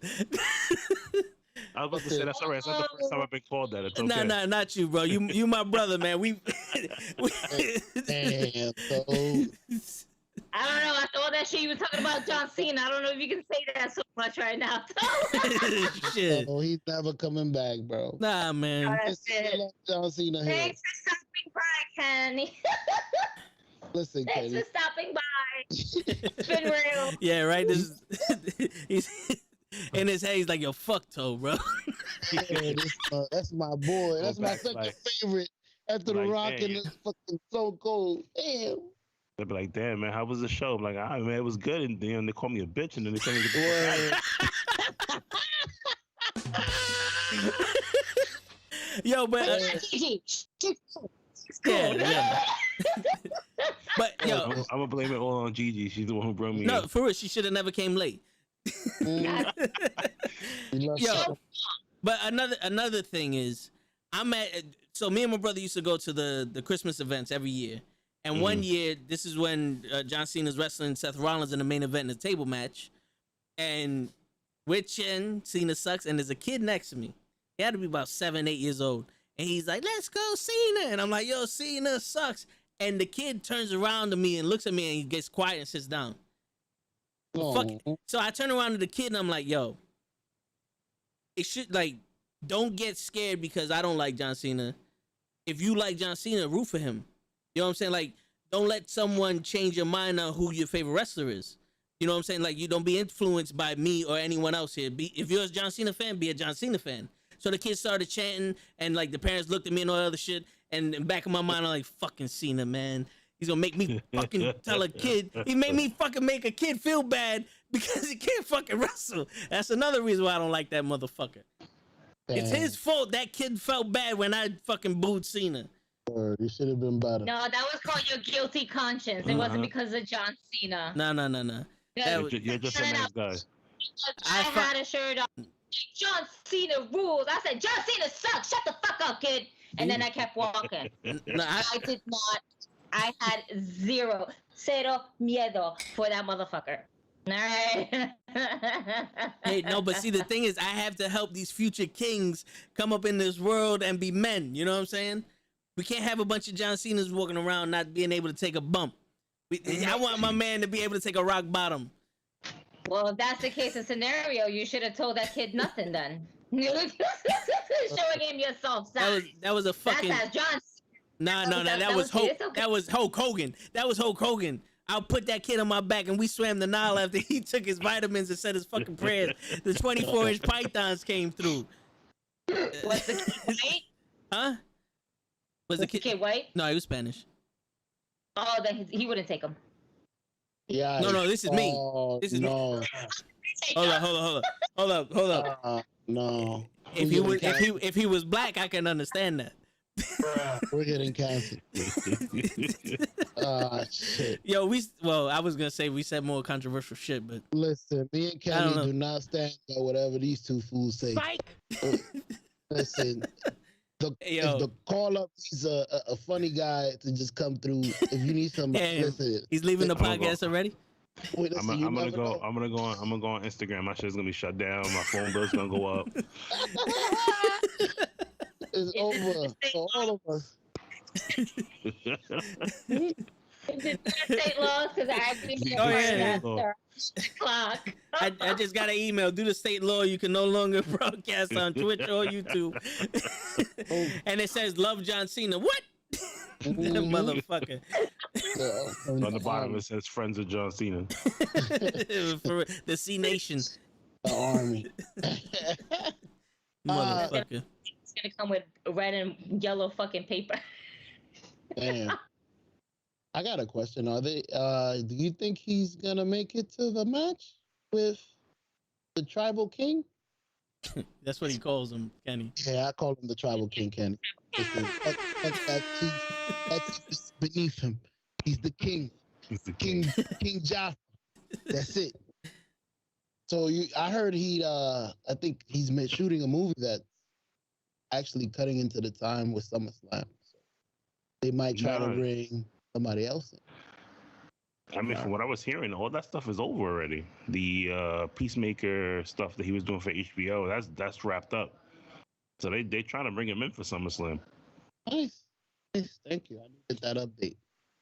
And they said The Rock for like Survivor Series or something. Yeah, The Rock is the one. He has another movie coming out. They actually wanted him, but he's making more money. He's making more money in Hollywood. I wouldn't even come fucking wrestle either. Hell no, I wouldn't get hurt.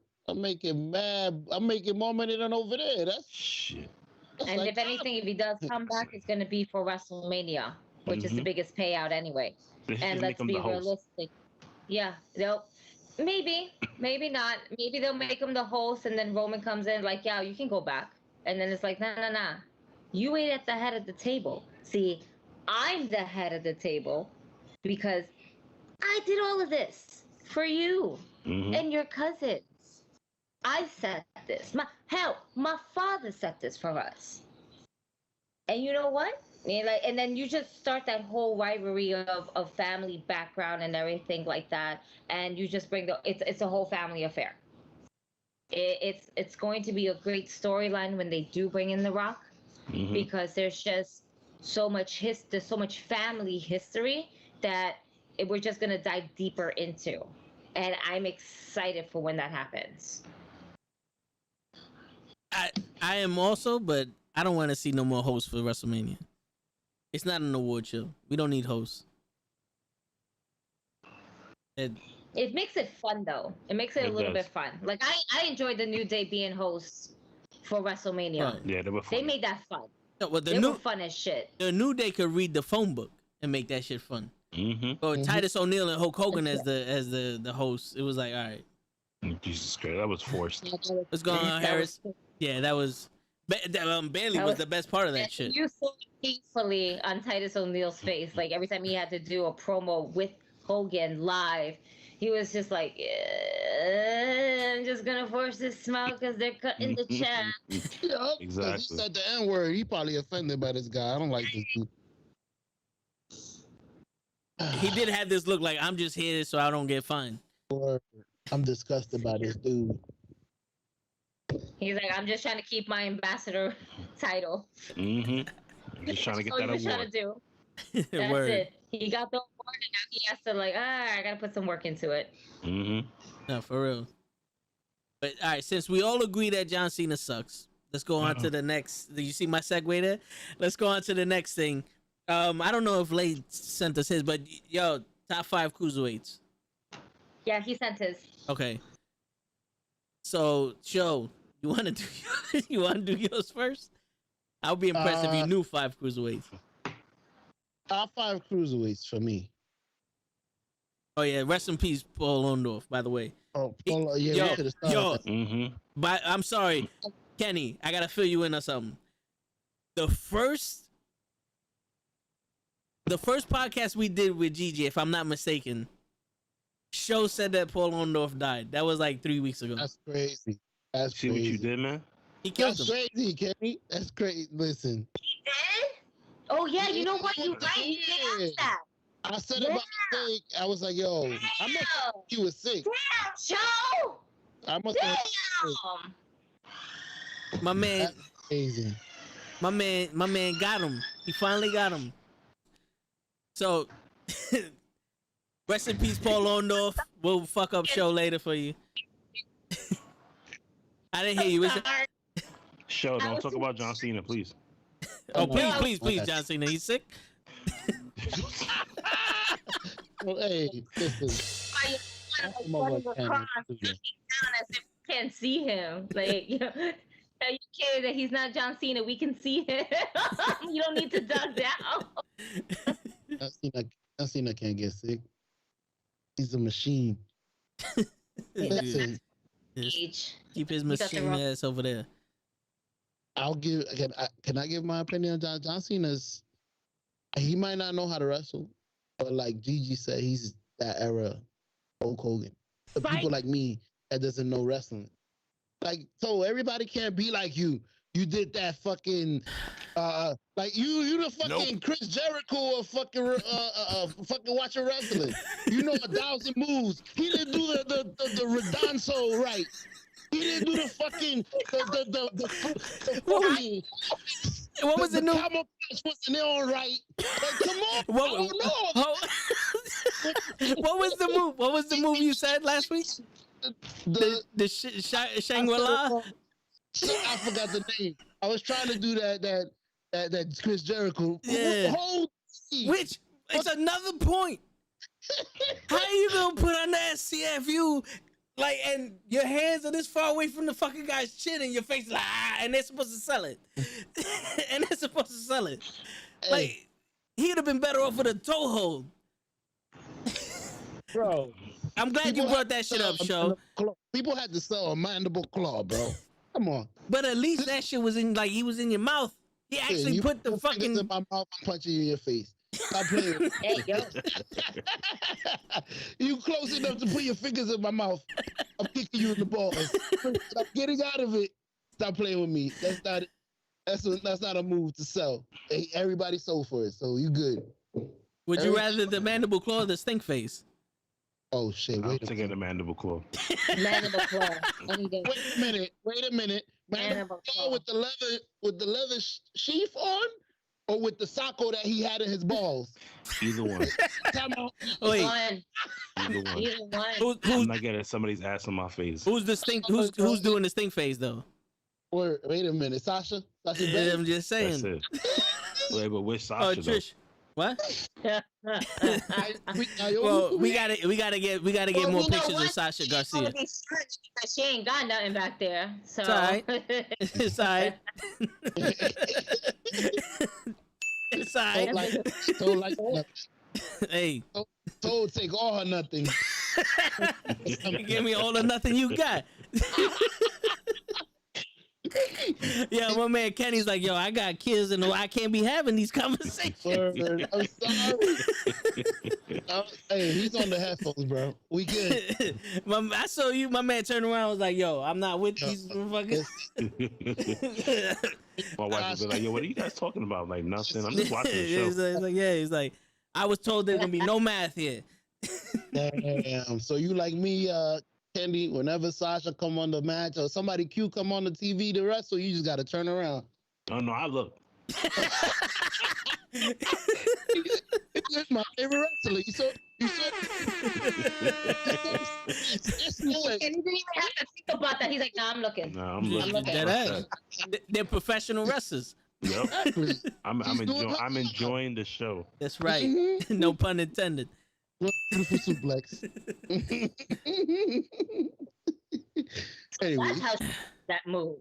Yes, yes. See? It's all in the hips. It's all in the hips. Exactly. You gotta do the crab when you throw over through the crab for the pin.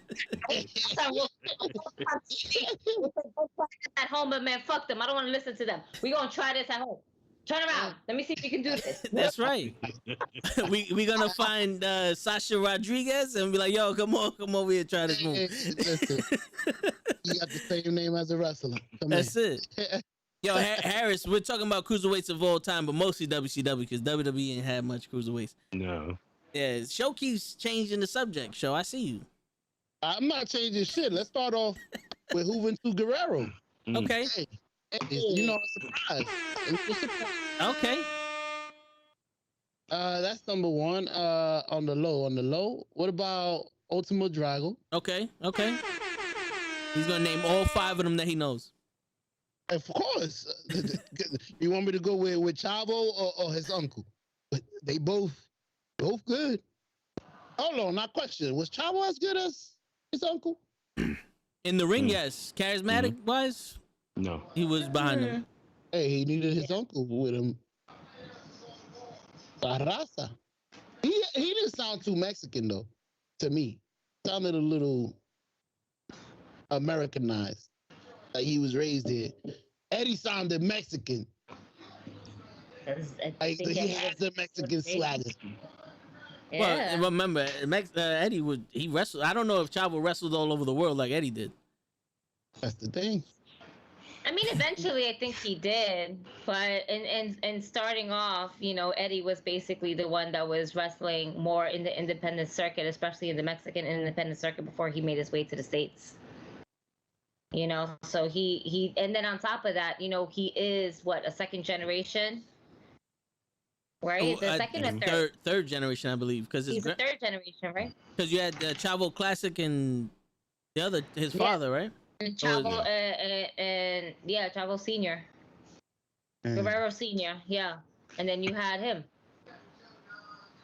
So yeah, third generation. So you know, that's another family dynasty that never kind of really saw through because it in a way it feels like it died with Eddie, but even though Chavo kept fighting and doing his thing, you know, it's not the same level as Eddie Guerrero. Eddie Guerrero was just on his own level. Well, this is true. Mm-hmm.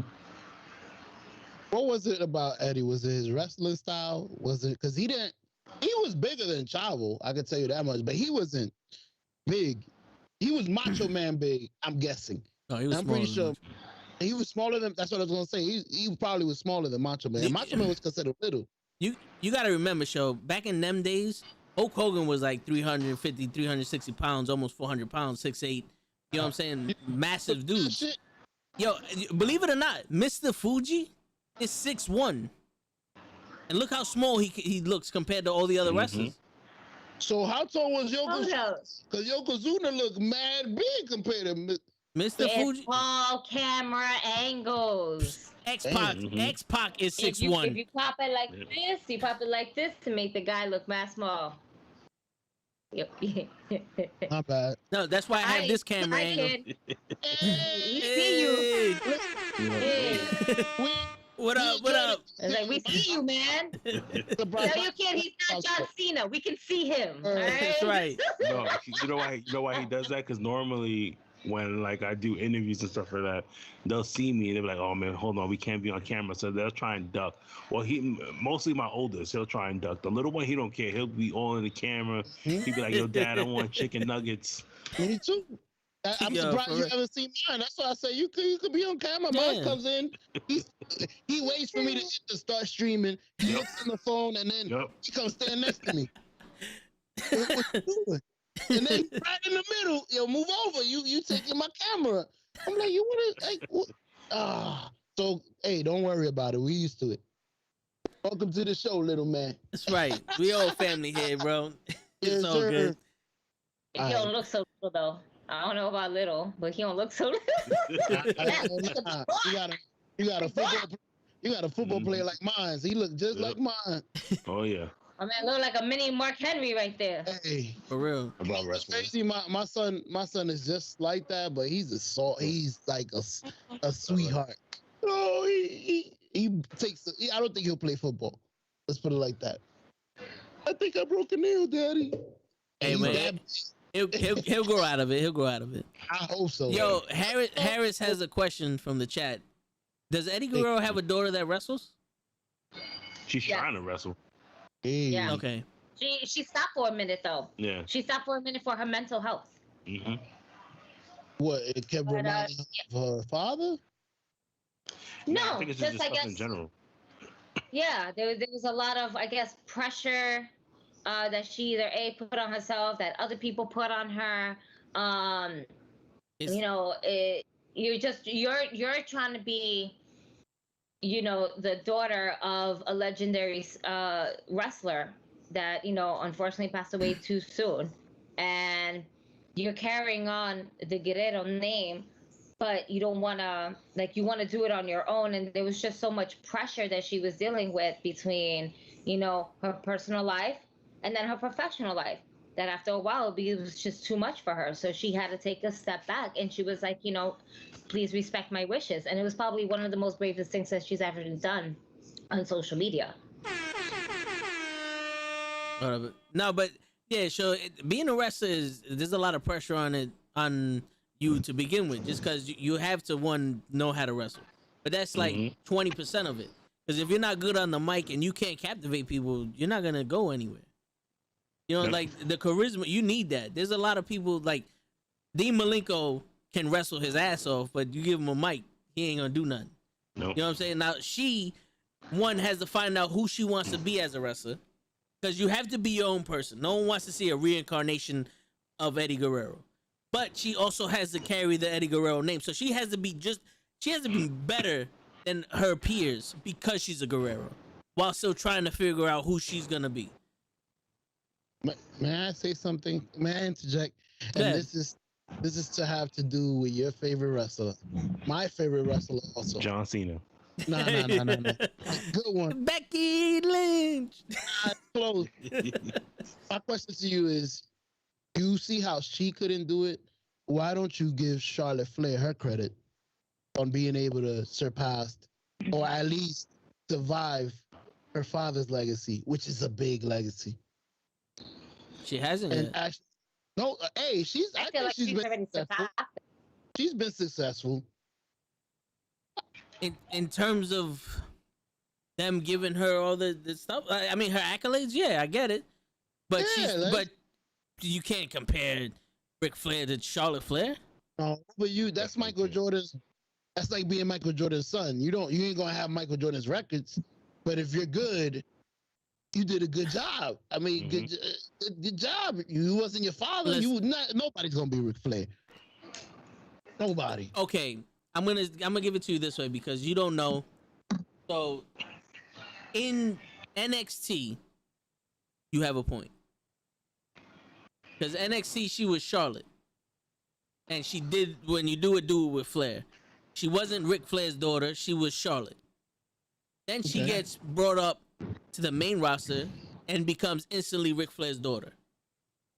She had to, she was still doing her thing, but she had to be more Ric Flair's daughter than Charlotte. You understand what I'm saying?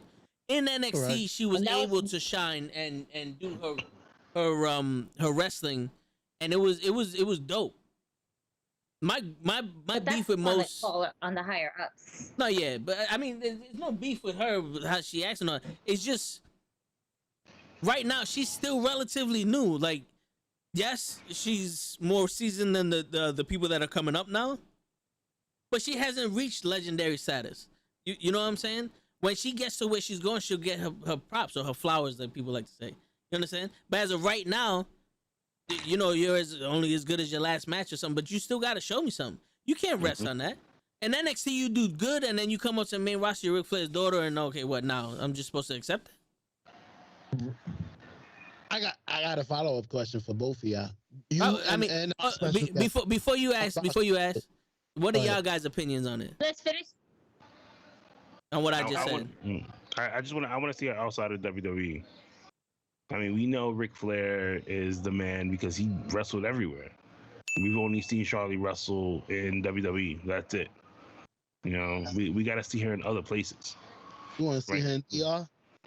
I want to see her everywhere. I want to see her in different promotions with other talent that's out there that's gonna, you know, elevate her game to a whole nother level. Without the juggernaut behind her.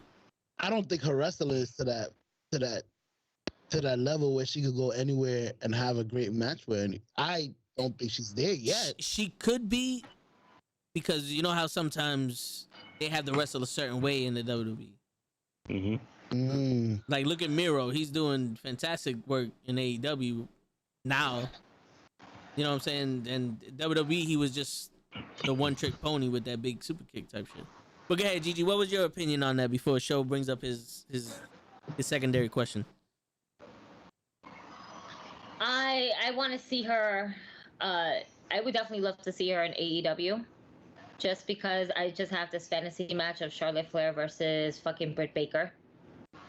You know, I think that would be a really great match between them two, and then, you know, it's not just AEW I want to see her in, but I kind of want to see her in New Japan Pro Wrestling, because over there it is strong style. So I want her to actually fight one of the top Japanese wrestlers out there right now to see how that's going to go. Like, we can bring in, you know, Shida from AEW, but I feel like Shida's been too Americanized, where in Japan it's just a whole different atmosphere. Mm-hmm. You know, I want to see that level in Charlotte. I feel like I've seen all these matches with Charlotte Flair in them, even if they're just like new call-ups from NXT or something like that. You know, I want to see her do something different. She needs to branch away from WWE. I think she can excel in New Japan Pro Wrestling. That style, I think she can excel in that style. All right, so I feel like she'll be bigger in New Japan Pro Wrestling than she is in WWE, to be quite honest with you. That is true. My follow-up question to you and the guest. Probably the guest first. Well, Gigi's not a guest, but all right. No, not that guest. I mean, she's been here long enough. I meant to Kenny, bro. Damn. Kenny's family now. Oh, Kenny's family? Yeah. To family. Yeah. There you go. But I mean, he likes John Cena, but we'll fix that. You know, we'll figure it out. Yeah, you know, always that one uncle that likes the Red Sox, or you know, that one cousin. Yeah. We'll fix his wagon. That likes the fucking Patriots. It's okay. It's okay. Don't worry. Yo, if Ric Flair was your father, would you use it? Hell yeah, we use it. Hell yeah, I would. Me too. That's what I figured, because I felt like are penalizing her because she's using her father, when I would. My father's Ric Flair. Woo! I don't gotta do shit. Give me the same role. No, so here's my thing with that show. I would use it, but I would use it kind of like how Cody Rhodes uses it, or Dustin Rhodes uses it. It's like, I'm not a reincarnation of Ric Flair, but I am a Flair, and I'm gonna have my own spin on it. You know what I'm saying? Because she's wearing the robes, but she's not, you know, limousine riding, jet flying, kiss stealing, wheeling dealing son of a gun. She's just wearing the robes. She's just trying no, but I'm just saying, she's just basically coming out talking about, I'm Ric Flair's daughter. Now, if she had her own spin on it as a Flair, and whatever a woman would do that would equal nowadays to that whole thing, and that came out, like, if she was, I'm not even gonna say what I'm gonna say, but if she was like doing something like that equivalent, where she was like, yo, not only am I better than you in the ring, but I'm making making more money, or whatever the case may be, I'm more popular than you are, using the same charisma as Flair did, then I get it. You know what I'm saying? You would want to see her like define her father, like, yo, I got more money than you, my limousine is better. I thought she would have like joined them, like, I'm daddy's little girl. Every limousine, every Rolex he had, I got it. He gave it to me. I'm rolling with him. You want her to be like, nah, I got my own money. I'm better than you. My limousine better than you. Look at my Rolex. You ain't had this. I will always advocate for somebody being themselves, but also when wrestling, like, you know, put your spin on it. You know, like do something for it. You know what I'm saying? I did it. Hey, like Tessa Blanchard isn't out here, though. I don't know her that well because I don't watch CNN. Let's just stop because ain't nobody wants her in the audience. No, but I'm saying like she's a good wrestler, but she's doing stuff outside of the Blanchard name. You know what I'm saying? Or like, let's say if Jake the Snake Roberts' kid, if he had a kid and he was a wrestler, if he just came in, if he just walked out with a snake and did a DDT, I'd be like, bro, we got the WWE Network for this shit. Mm-hmm. You know what I'm saying? That's true. Be something else. Like, you can be Jake the Snake Roberts' son and still have that mentality because you grew up with the dude and you're a sick fuck also. But be someone other than Jake the Snake Roberts. You know, be someone other, or if you're gonna be him, and don't just, you know, look, guys, I'm dressing up for Comic-Con. Now, I want to make it clear, I'm not taking away anything from Charlotte Flair.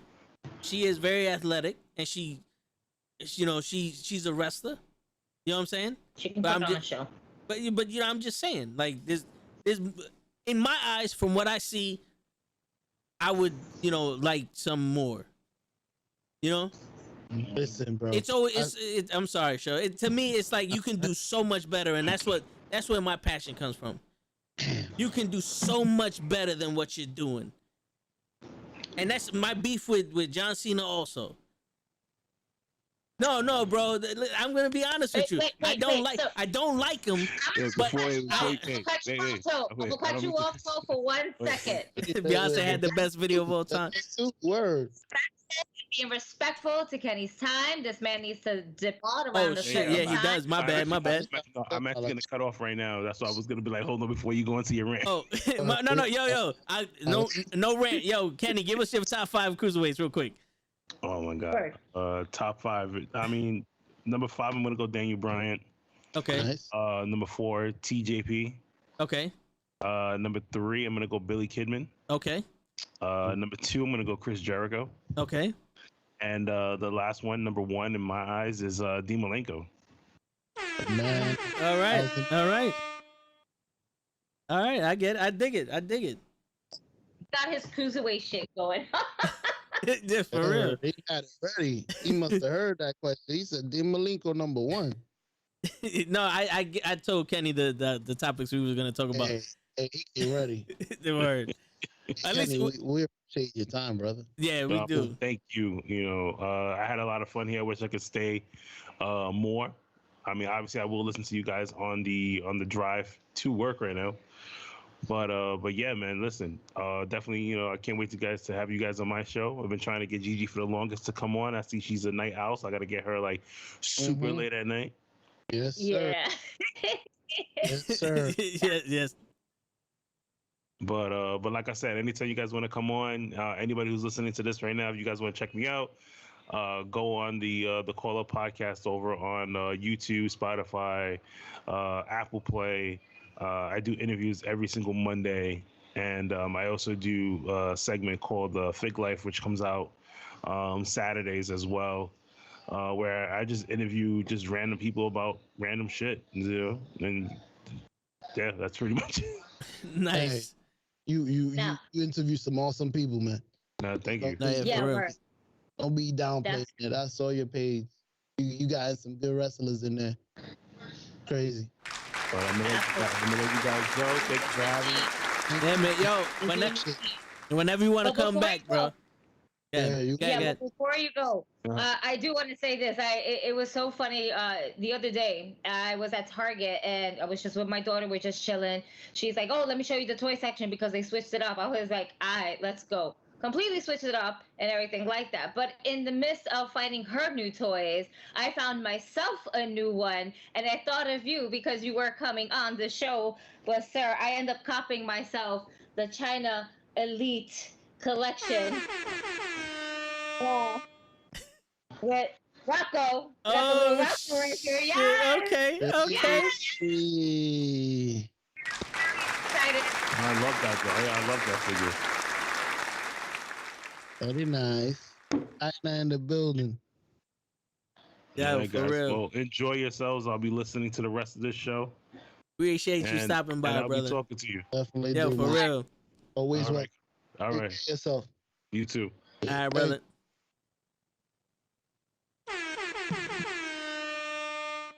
That was our boy Kenny from the Call Up at the Call Up on YouTube, Yep. Instagram, man. Link is in the chat right now for him. Yes, sir. Very down to earth. He's a huge collector. Oh man, this guy. I mean, I don't know who spends more money on elite figures than this guy, probably. But definitely cool. Definitely does giveaways. I know I was a winner of one of his giveaways. So that's actually the Eddie Guerrero Elite collection that I have on my wall here was from one of his giveaways. So he's legit. He's cool. He does the interviews. So if you guys see him, check him out. Definitely. Sure, y'all go over there, y'all might win something. Matter of fact, I tried to win. I forgot what it was recently. He had a giveaway. Correct, I remember. I wonder who won that. He doesn't even know who won his own giveaway. Nah, it wasn't me with the giveaway. It was Kenny. The Becky, the Rhea Ripley. Rhea Ripley, yes. Yeah. That was dope though. Yeah, it was dope. We didn't get anything done but the cruiserweight for his list. We still got to finish show's list because some dickhead wanted to go on a rant for 25 minutes about John Cena, but we're not gonna talk about that. Nah, that's cool. You can go on around. Hey, let it all out, bro. You know you get the camera from time to time. Just go in, do your thing. It's my therapy. You know what I'm saying? Exactly. I'm traumatized by this motherfucker. No, but Go ahead. What were you gonna say? For you to finish your cruiserweight? Yes, that's exactly what I was gonna say. You know, I was buying time so I could switch my background because I got my next cruiserweight ready, but you see, you messed me up. Y'all should have played. Y'all should have played along with me. You know what's crazy? He said Dean Malenko. Hey, y'all don't believe me. I didn't download that picture before he said that. That was gonna be one of my guys. I said Ultimo Dragon. I said moving to Guerrero. I said Eddie Guerrero. Is Penta a cruiserweight? I wanted to. That was the question. He's a luchador, but Felix would be more of a cruiserweight because he's lighter. Remember, cruiserweights are essentially guys who are like more of a light feather. Is he heavier than? Y'all really make Eddie Guerrero look small because I thought he was in his 250s almost. Like I would see Eddie as Roman Reigns size. I thought Roman Reigns in the Shield, maybe. Well, the thing is, back in the days, the bodies were different. So to compare them to wrestlers now, the wrestlers now are more leaner and more defined than they were back in the day. Remember, back in the day, you had to be the biggest dude to make it. Mm-hmm. It was physically the biggest dude. Yeah. Bodybuilders, legit, just straight up bodybuilders. That's the type of guys Vincent McMahon like. This is true. Yo, Pimp, Lay couldn't make it today, but he sent his cruiserweight picks, and he told everybody. I don't know. Would Lay be like, "Oh, my bad, I didn't make it," or would he just be like, "Yo, fuck you, I'll be there next week"? Yeah, probably. It's late. Fuck you. I'll be there next week. That's it. Gee, show is always fucking late. Y'all could allow me one. That sounds like late. He sent his list. I don't know. Should I play the voice message that he sent us, or just listen to it and say it? Or? Well, do you know what? So I can take it. Word. I'll take it on the list. Wait, where's Hey, your phone? that's dope. Let's hear it. You wanna? So you wanna go through your list, or should we? I don't know. We should play. We must proofread this before we can play it. Yeah, for real. We just say it. That's all. We're just doing things. For real. I got a bonus cruiserweight. Bonus cruiserweight for me. Wait, is that all 5? Did you do all 5? He said Yeah, Juventud. I said Juventud, Ultimo Dragon, Eddie, Rey Mysterio, and Dean Malenko. I asked about Penta too. But you also said Dean Malenko. I also said Dean Malenko. All right. Yeah. Okay. And the bonus is Haku. Is that what his name is? Hakeem? Hakeem? Hakeem the Dream. That's the one-man gang, bro. Hakeem. Oh, man. All right, so I'll do my list while Gigi screens Leia's message. So I got Rey Mysterio, Psychosis, Ooh. Juventud Guerrero. What? Nice. Eddie Guerrero. What? And Jushin Thunder Liger. I forgot about Jushin. Jangalang. Jushin Tingalang. And Jushin Thunder Liger, yeah. That's my 5. Well, that was like, I love Justin Chingaling, whatever his name is. Damn. Jushin Thunder Liger. There you go. I got it right. Oh, he's good. I like him. Oh, wow. A difficult name, and he got right. I got it finally right. Wait, it took him 3 weeks. It took him 3 weeks to pronounce Jushin. Jushin. I'm sorry, yeah. I had to type it in to actually figure it out. Got Bailey Monroe, you know? Bailey Monroe. First female signed to Diamond Wrestling. Hey, if y'all haven't seen, go see that video, man. Perfect editing. For real. First female wrestler in the building. Diamond Wrestling. Shit. AEW Diamond.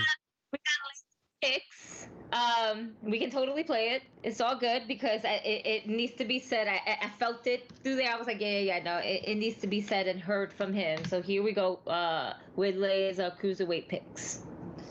There we go. And So that's my 5 top cruiserweights of all time. It's going to be Eddie, Ray, Elix Skipper. That's right. I said Skipper.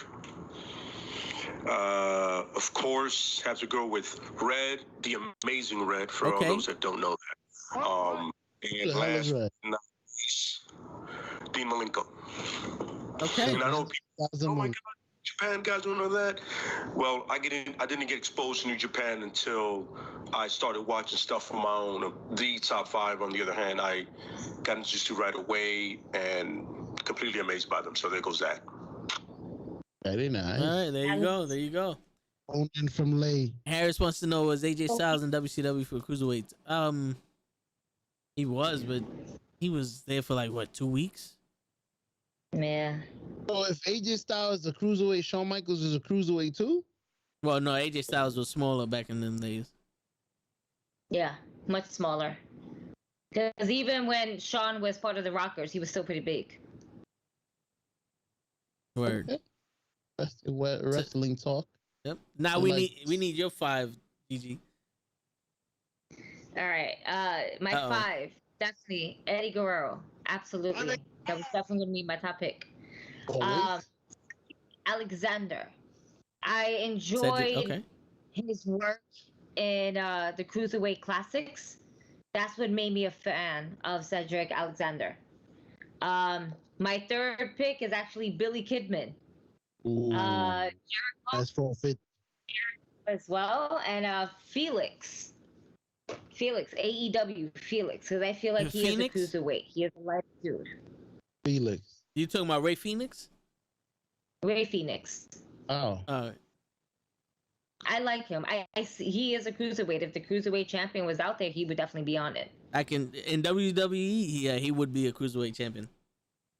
You know, I wish they can bring something like that to AEW to highlight those, because man, they got the talent for that, and they can really like kind of elevate that type of that feel to it.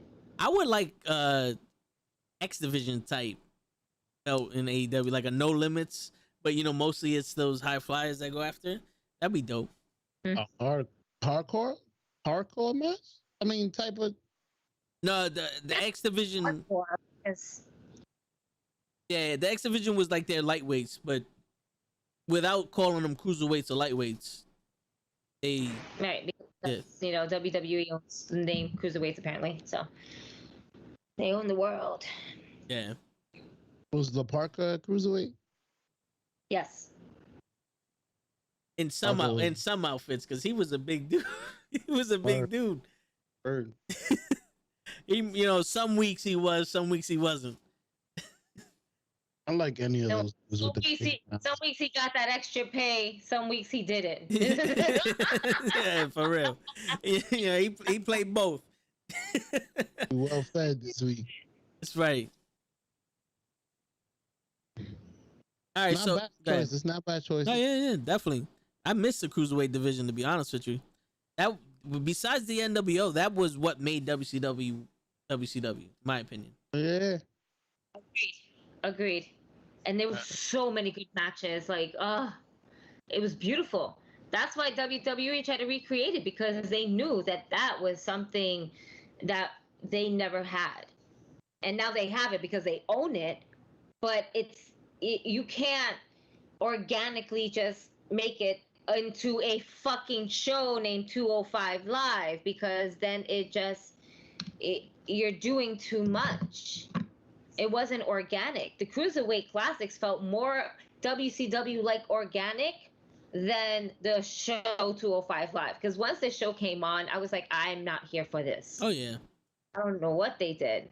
They did everything the opposite, the wrong way. And it's just a piss poor mess. For real. I mean, I'm like, yo, it's hard enough to fucking watch Raw. I'm not going to watch 205 Live. Word, make them part of the show of Raw. Like, you have so much talent, you can do a little bit of everything, but there's so much focus on cutting a promo and going into commercials than to actually fucking have a match in the ring. Yo, for real. My wife said it's turning into a novella. It's always been a novella, but there was wrestling involved. Now it's just straight up fucking it's a repeat. It's fucking MTV now. MTV was great back then. Right now, you act like, what the fuck happened? What is this? What is this mess? What happened? Yeah. Nah. That's why so many people want to kind of always look back into the older matches, because that was actually wrestling. Or they want to look into AEW because they actually wrestle more than they do their promos. Their promos are already pre-record. Boom, cut to the point, bullet points, boom, all right, we're out. We're not doing a lengthy ass fucking promo. And there's only their few top stars that actually cut a promo live. You know, it's more, less is more.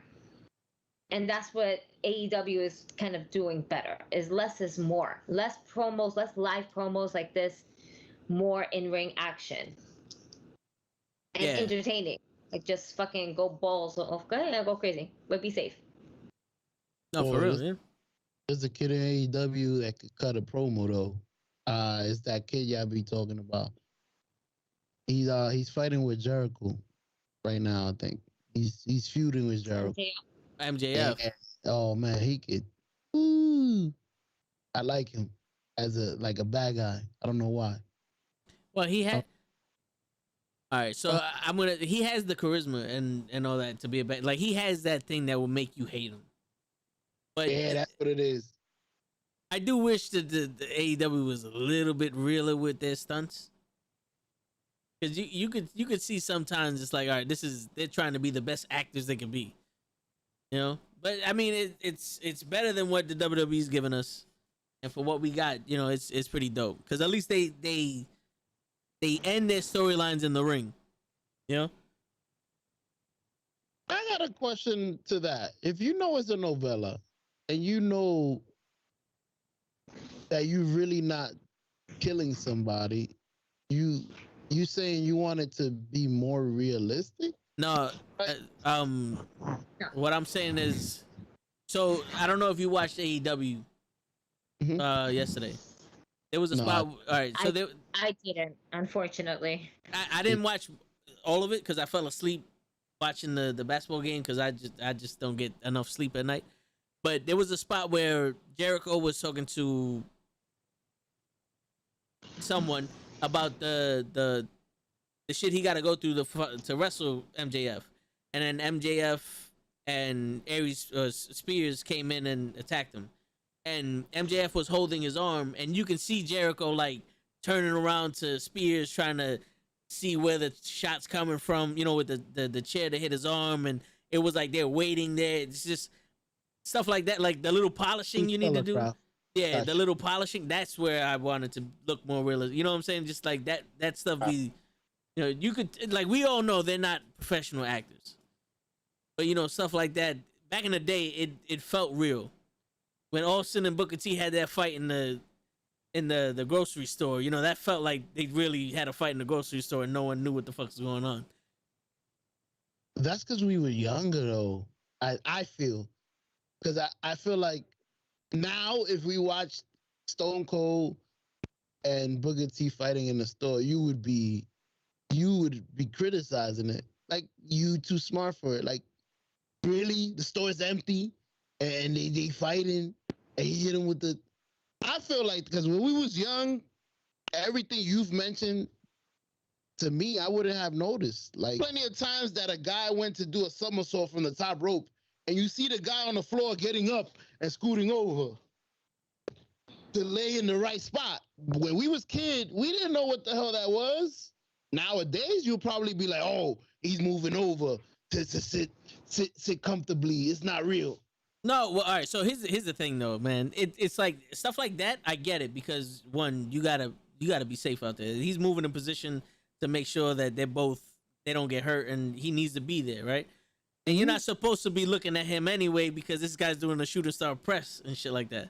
But just I brought out the point of Austin and Booker T is because they made it look believable, and they also entertained.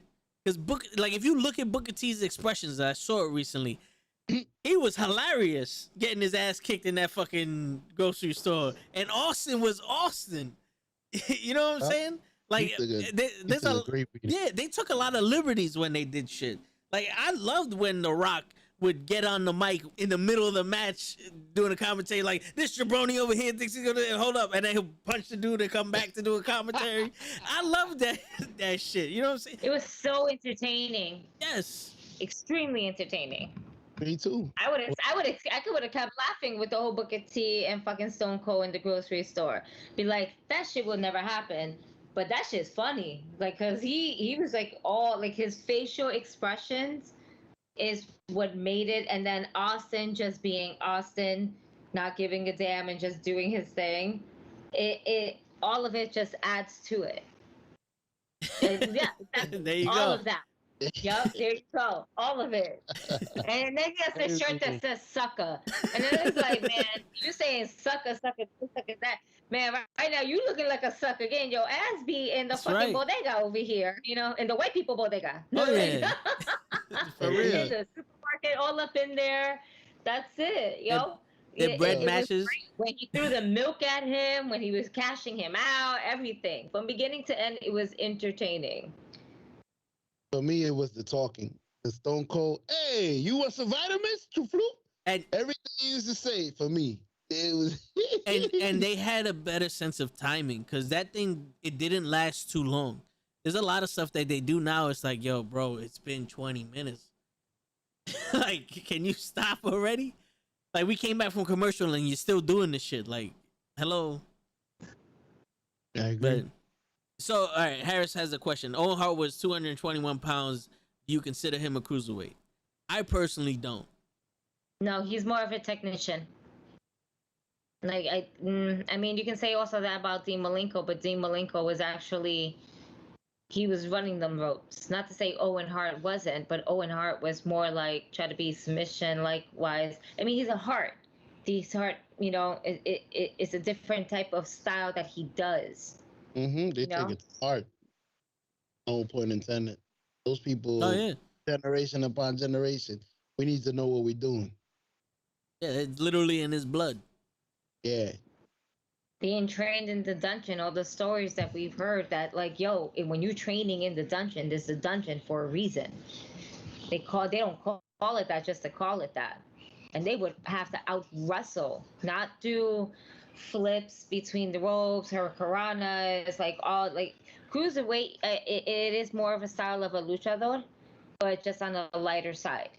With also some, technical moves and stuff like that they have, but most of their stuff is like more high flying, risk taking, off the top ropes, in between ropes, really just kind of utilizing your whole entire environment, where Owen Hart was more of an on the mat wrestler. He could fly though. He was like Flying Brian, he had the athleticism for it, but he was best known for his technical ability. Yeah. Mm-hmm. I like those type of fighters. Those grab you by the waist, reversal, with the elbow, reverse into the elbow, hold on, Poppy. So, show that is called chain wrestling. Chain wrestling. Yep. Yeah. So and that's so entertaining to watch. With certain people, chain wrestling is just so entertaining to watch. It's like damn, and then they both get on their feet simultaneously. It's like, man, that's beautifully done. Oh yeah, I love this. Like, this is great.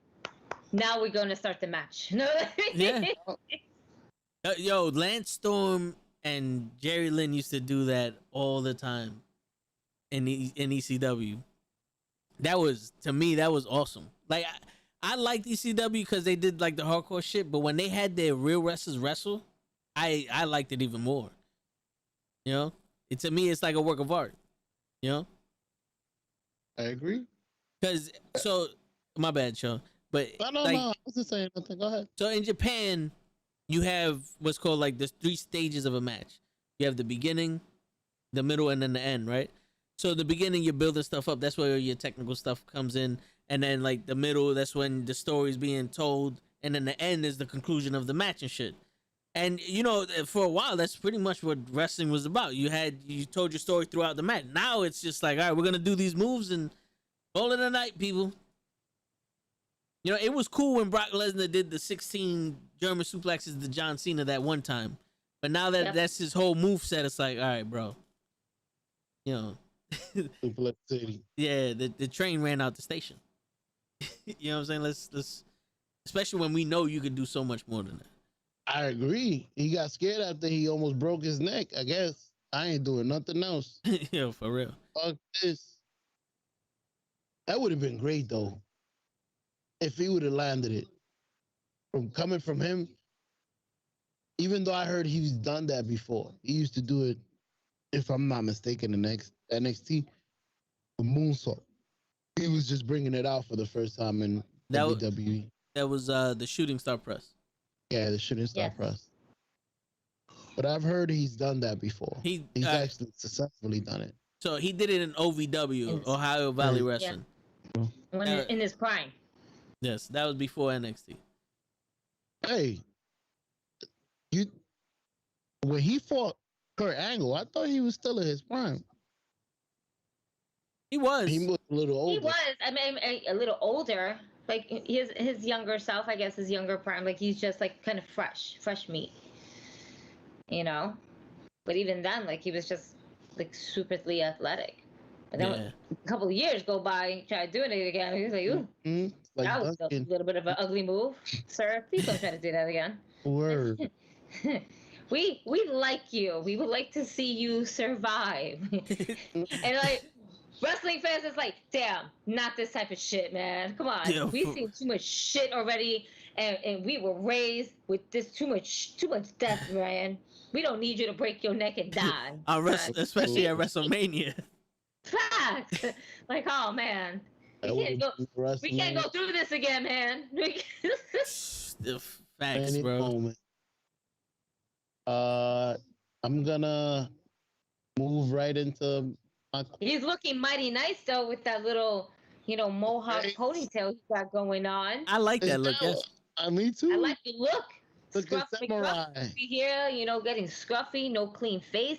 Keep that shit. I want that shit. Let that motherfucker fight Roman and oh man, Paul Heyman is just Yo, he needs to fight Bobby Lashley. That's a great angle.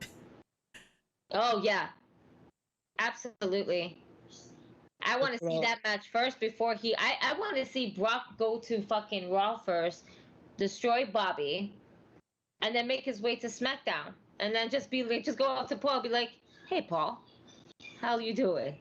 And then just keep walking. And then Paul Heyman's just stuck there like, "Fuck me, my tribal king." Do I go with the king or do I go with the Suplex City? With the beast incarnate. Do you go with the beast incarnate or do you go with the tribal chief? True. If you a manager. Well, Gigi, not you, because you fucking go with Roman even if he was a bum. No. So now manager. No. Streets. I know. Not the way Brock Lesnar's looking right now. I love Roman, but realistically, Brock Lesnar is a more of a freaking box office name than Roman Reigns would be. Even if Roman were to if he goes into Roman Reigns goes into Hollywood, ends up being like his cousin and everything like that. Yeah, sure, because that's going to be an in-house name. But Brock Lesnar, as a competitor to fight, is going to get more money than Roman Reigns. And we all love Paul Heyman, but let's all face it, he's also a Jew, and he loves his money. And whoever cuts the check the largest is he's going to go with, and that would be Brock Lesnar. I agree. That is true. And it's easy money because I haven't seen Brock Lesnar take much money lately. That is true. But if it was Gigi making the decision,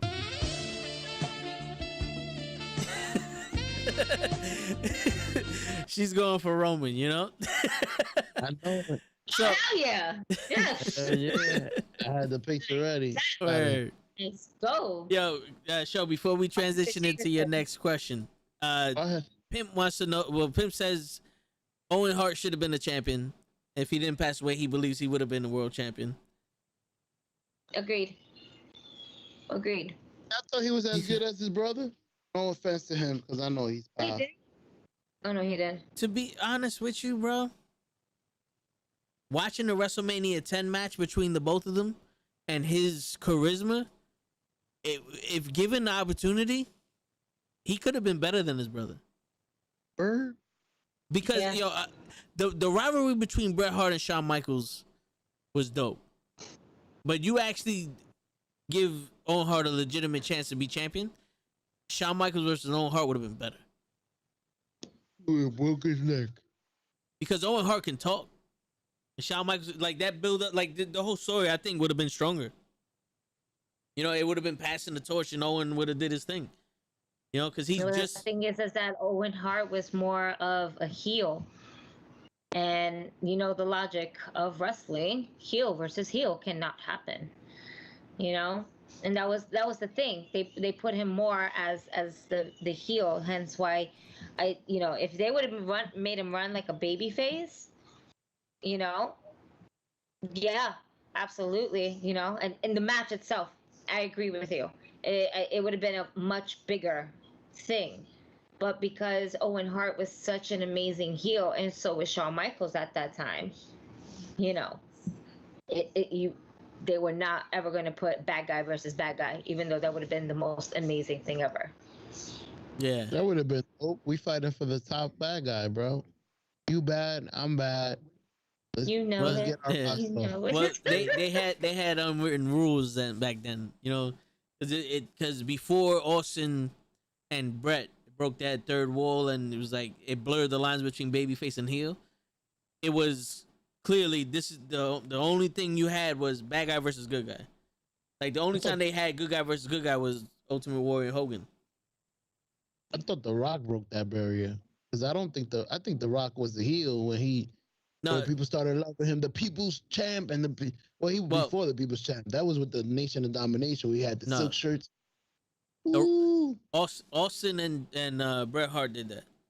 WrestleMania 13, because everybody flipped on Bret and everybody loved Austin, but Austin was a bad guy. That's true. And Austin didn't turn babyface when everybody loved him. He was still a bad guy. That we just loved him as the SOB that he was. Yeah.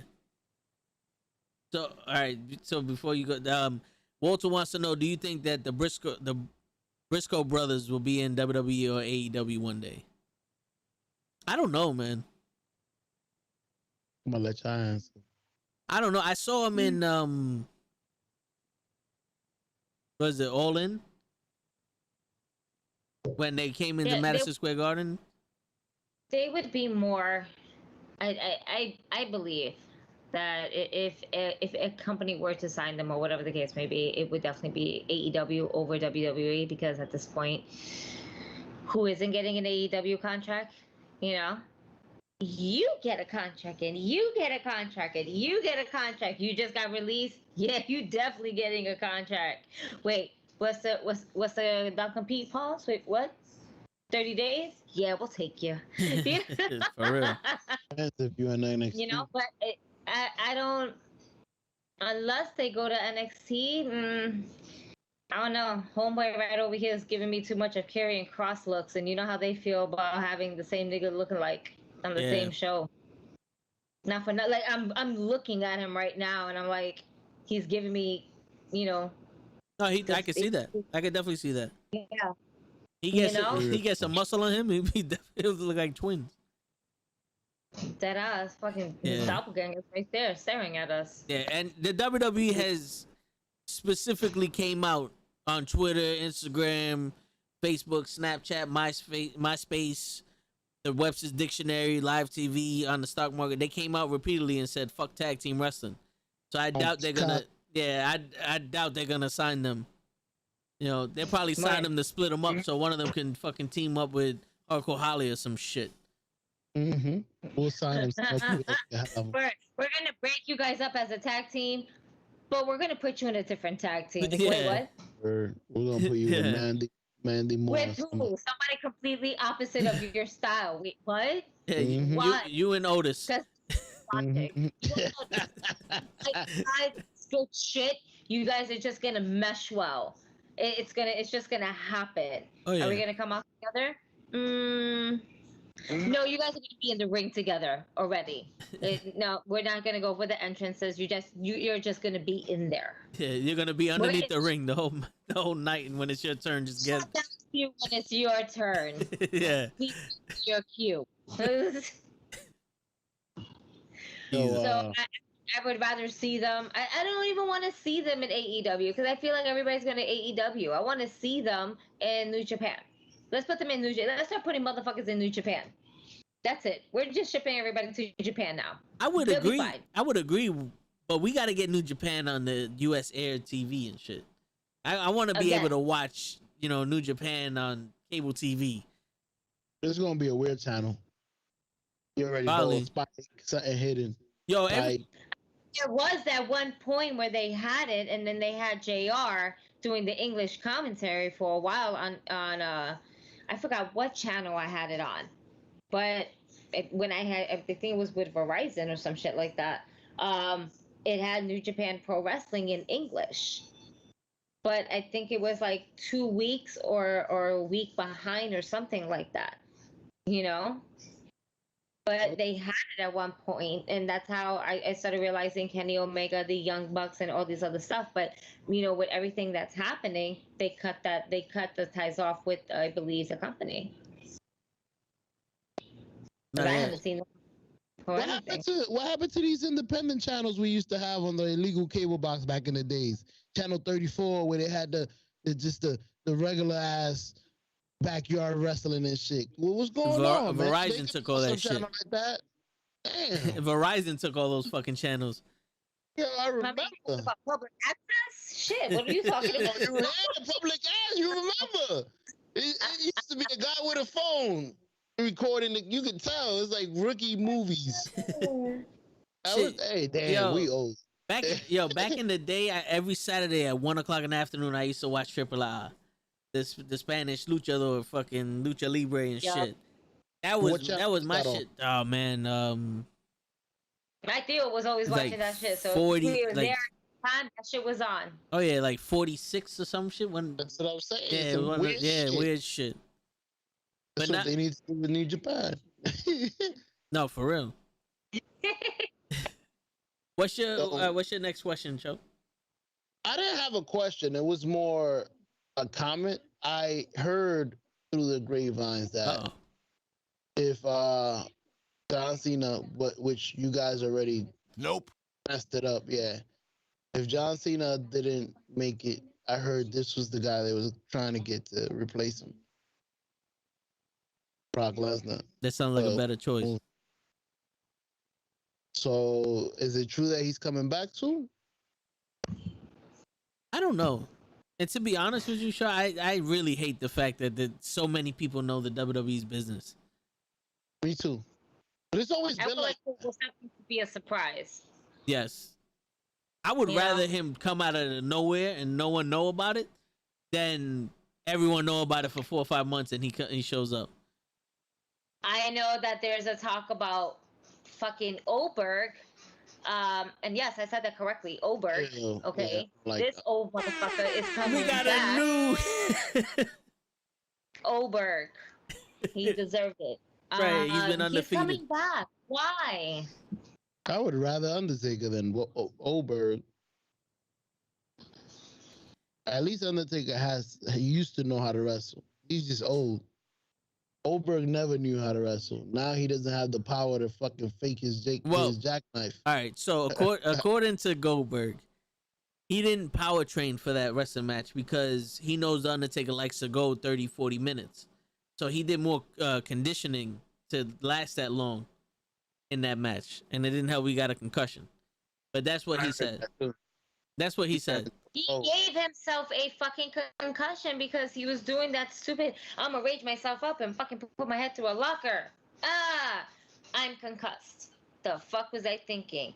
I heard he hit the pole. No, yeah, he hit the turnbuckle.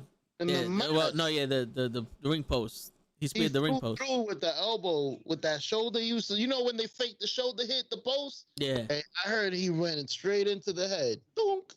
Well, everybody rams their head into the wall once in a while. Yeah, you know how to cover yourself. You need to know how to work, not just throw jackhammers and fucking do spears. It's just not working. We don't need him back. Why? Why are you bringing somebody back? We don't want to see him back. What we want to see are some of the stars that you already have on the roster that you're just leaving in the catering section. Well, that's what we want to see. They have to justify all these releases. And it's not only that, it's to also get TV ratings now because it's been tremendously low for them. So they're just trying to bring up all these fucking big names because now they're coming back to a live crowd. And it's sad. You have to try to rely on some old big names just because you don't believe in your own product. Push a whole bunch of these young new talents that's fucking hungry. Let them get a chance to shine. They'll push themselves. Exactly. They'll create their own feuds. They're like, well, I just try to go out there. We're just gonna try to do something. Yo, John Morrison and Ricochet tore the house down on Monday. It was match of the night. Oh yeah. And that I was watching Raw like, damn, son. I thought it was gonna be the first time that the fans are back, so I was like, oh, this is gonna be some crazy shit. No, it's fucking pre-recorded. Yeah. Yeah, because Jimmy Uso was still on there. I remember texting y'all. Yeah. It threw me off because this is the shit on Friday Night SmackDown. It was like, this is the last time we'll be here in the Thunderdome. They made it seem, and then I get it. I guess now I'm seeing it as, SmackDown's last time to be in the Thunderdome. But I'm underneath the impression that this shit is gone because they're all saying, thanks so much for the Thunderdome, guys. I'm like, okay, cool. Live crowd. No. pre-recorded. And then the crazy shit is Bailey even put out a video of them tearing down the Thunderdome. So I'm like, all right, cool. Monday night was gonna have a live show. No. Oh wait, my bad. Forget that one. Psych. There you go. There you go. All right, so speaking of pushes, one of the other topics we had was who did you wish, if you had a magic wand and you go back in time, who would you push, basically? Oh shit. I'll give you mine. I have two. Tyler Breeze and Bobby Roode. Oh man, I just watched Robert Roode in Brooklyn too. Oh man, so the pop that he got that night, it was there. It was fucking glorious, so to speak. Everybody sang his fucking theme song to the T. We knew all the words. Oh yeah. And the fact that he's just like coming down as if he's one of God's angels from the sky. His persona in NXT is far beyond one of his best work that he's done in WWE compared to the main roster shit that he's been doing. Which is pure shit. I agree though. That's good. Damn. There's so many. Like, are you thinking women through the roster? I'm going through women roster right you need time to think, or you got the answer? Bitches. Yeah, give her time to think, Show. Yeah. I'll give you time to think. I got two. One is Penta. I feel like Penta, from watching him, he's either turning or he is like a Rey Mysterio job, like a person that makes the match look great. And it sucks that they're not making him the guy, because he's got to make everybody else look good. So it's like, that's how I'm seeing it. Like, I feel like I only seen a couple of matches, or maybe I'm wrong, but I feel like I'm getting that feeling that he's not gonna win. He's always gonna come close. He's always gonna have an awesome match, but they always gonna have him propel everybody else. And Mr. Penta lover over here himself will probably correct me if I'm wrong. Oh no, you're not wrong. Okay, that's one guy I wish they would like put the title on him and let him shine. Like, let him be with the crowd. Let him be a baby face, even though he's not a baby face. I heard he was a bad guy that turned into a baby face by mistake. And not mistake, the crowd loved it. Well, he was a bad guy, and then he teamed up with his brother, and then they just went wild and became one of the most popular tag teams. Gotcha, the Lucha Brothers. Yes. Hey, I'm learning. No, but what you said was right. When you mentioned him, in my head I was like, really? And then I was like, no, yeah, I get it. I'm with you. Okay. Yeah, I'm with you. You know what, Show? For the first time, you gotta.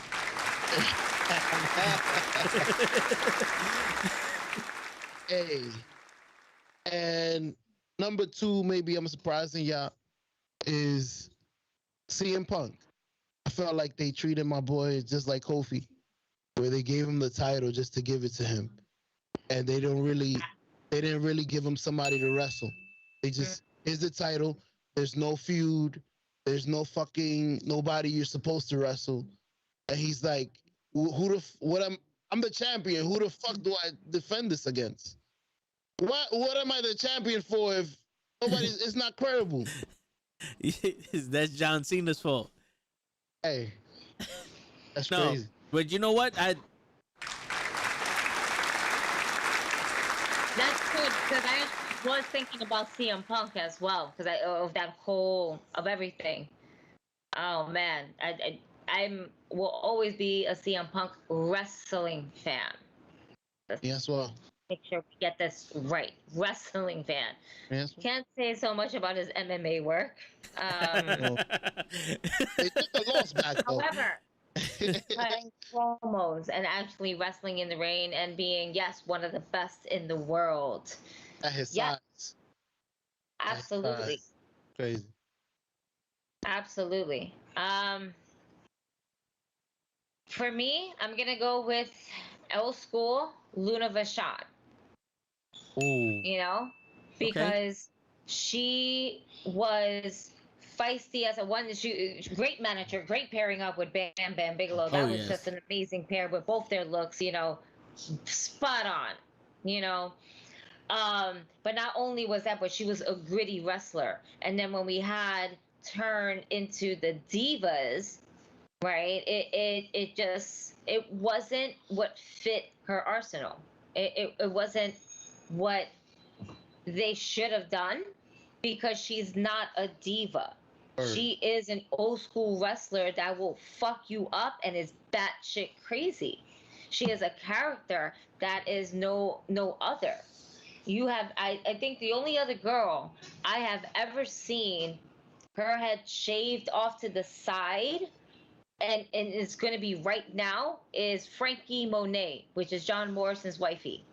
Okay. You know, and she's rocking that shit very nicely. But in all the years of wrestling, all the women that I've seen always have their full lock of hair on, ponytail, side, whatever. Nothing where it's like a mohawk type style. Different hair colors, yeah, but nothing like that I've seen. Even in New Japan, they just cut it short, making it look themselves like anime. You know? She had a different look to her. She had a different attitude. She carried herself differently. And she was a force to not fuck with because she is, you look at her like, nah. She got all this veiny shit, makeup, looking like tattoos type of style. She's grilling me like a fucking dog, like a mad dog. I ain't fucking with this bitch. Nah, she gonna kill me. And then you just run away from her. She had that persona, that fear, and that look. You know? She wasn't the best looking. She had a strong face, but that strong face just showed you that she wasn't one to be fucked with. And I think they missed their opportunity by not putting a title belt on her or like just having her run with something. You know, her matches, I want to say with Alundra Blaze. I think she had some matches with Alundra Blaze, if I'm not mistaken. Sherry Martel, and she just was around. You know, I think they missed a big opportunity with her. My second one has to be the most recent one, that is Keith Lee.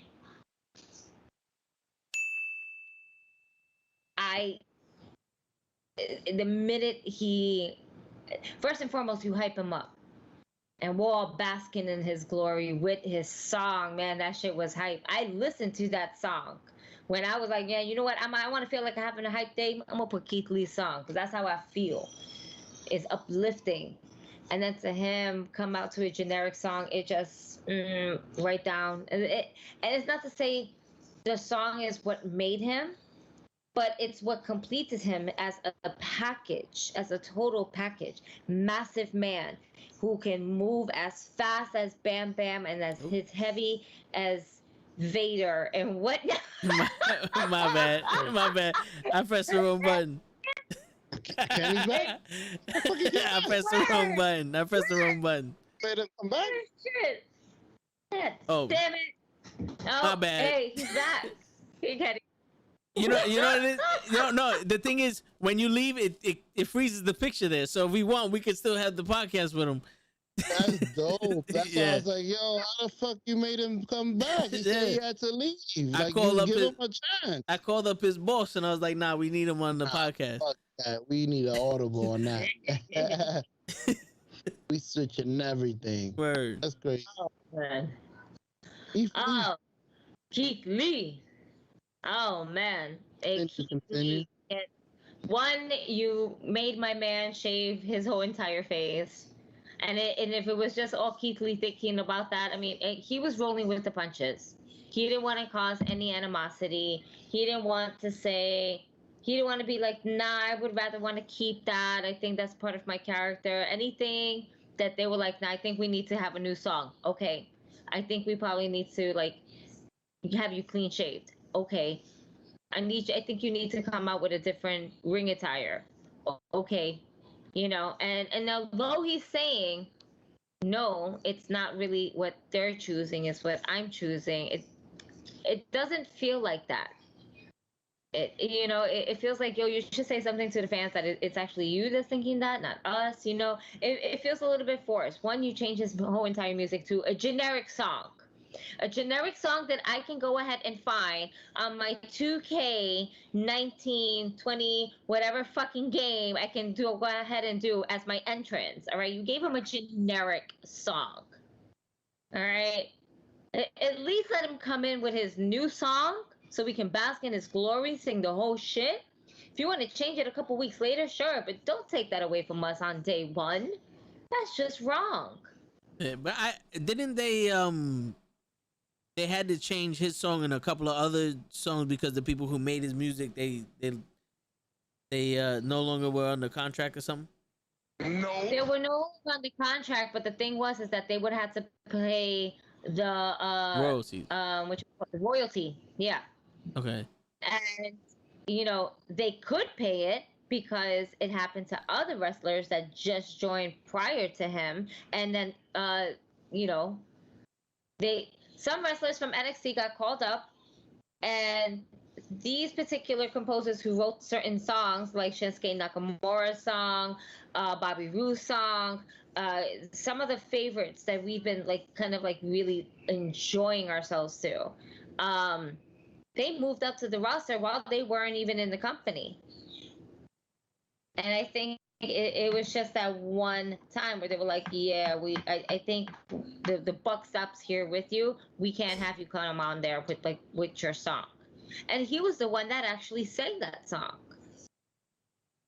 He was the one that actually laid those lyrics on the track. If you hear the Keith Lee song, it's him actually fucking rhyming to it. Really? I didn't even notice that. Keith Lee always makes his own original entrance songs. This was how he was from day one as a independent wrestler, and he stood remaining doing his own songs when he got to WWE.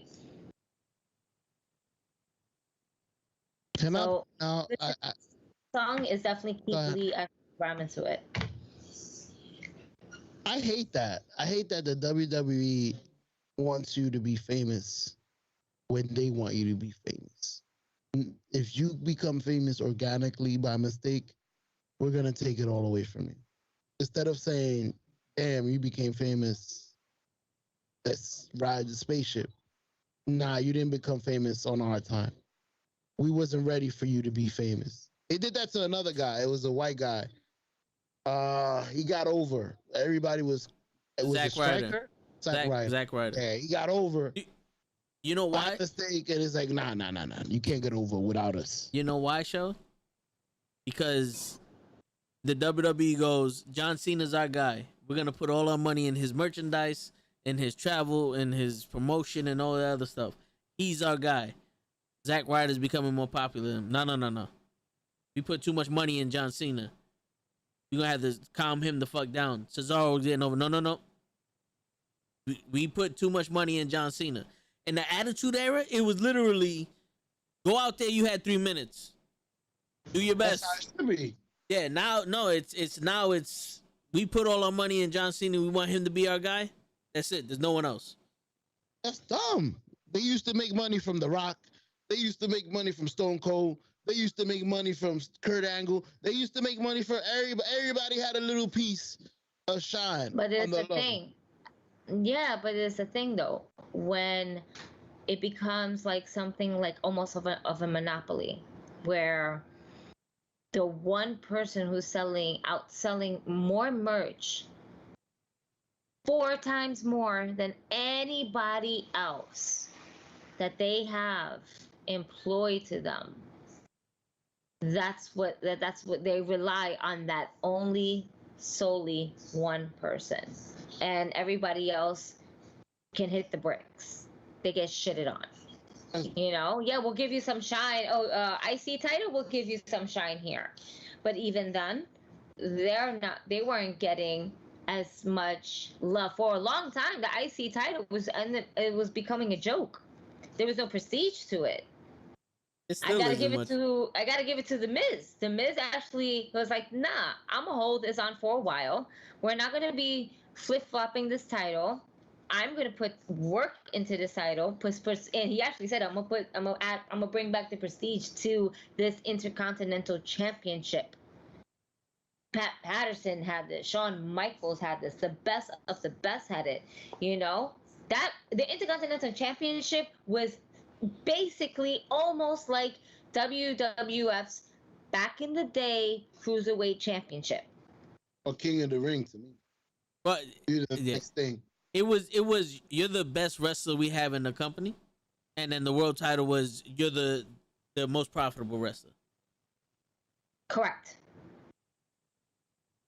And no, but yeah, it's still almost a joke because there's so many times you're like, yo, who's the Intercontinental Champion? And you have to take a moment and go, who is the Intercontinental Champion? You know, like you have to think about it sometimes. It's Apollo Crews, right? Yeah, it's still Apollo Crews. Right now?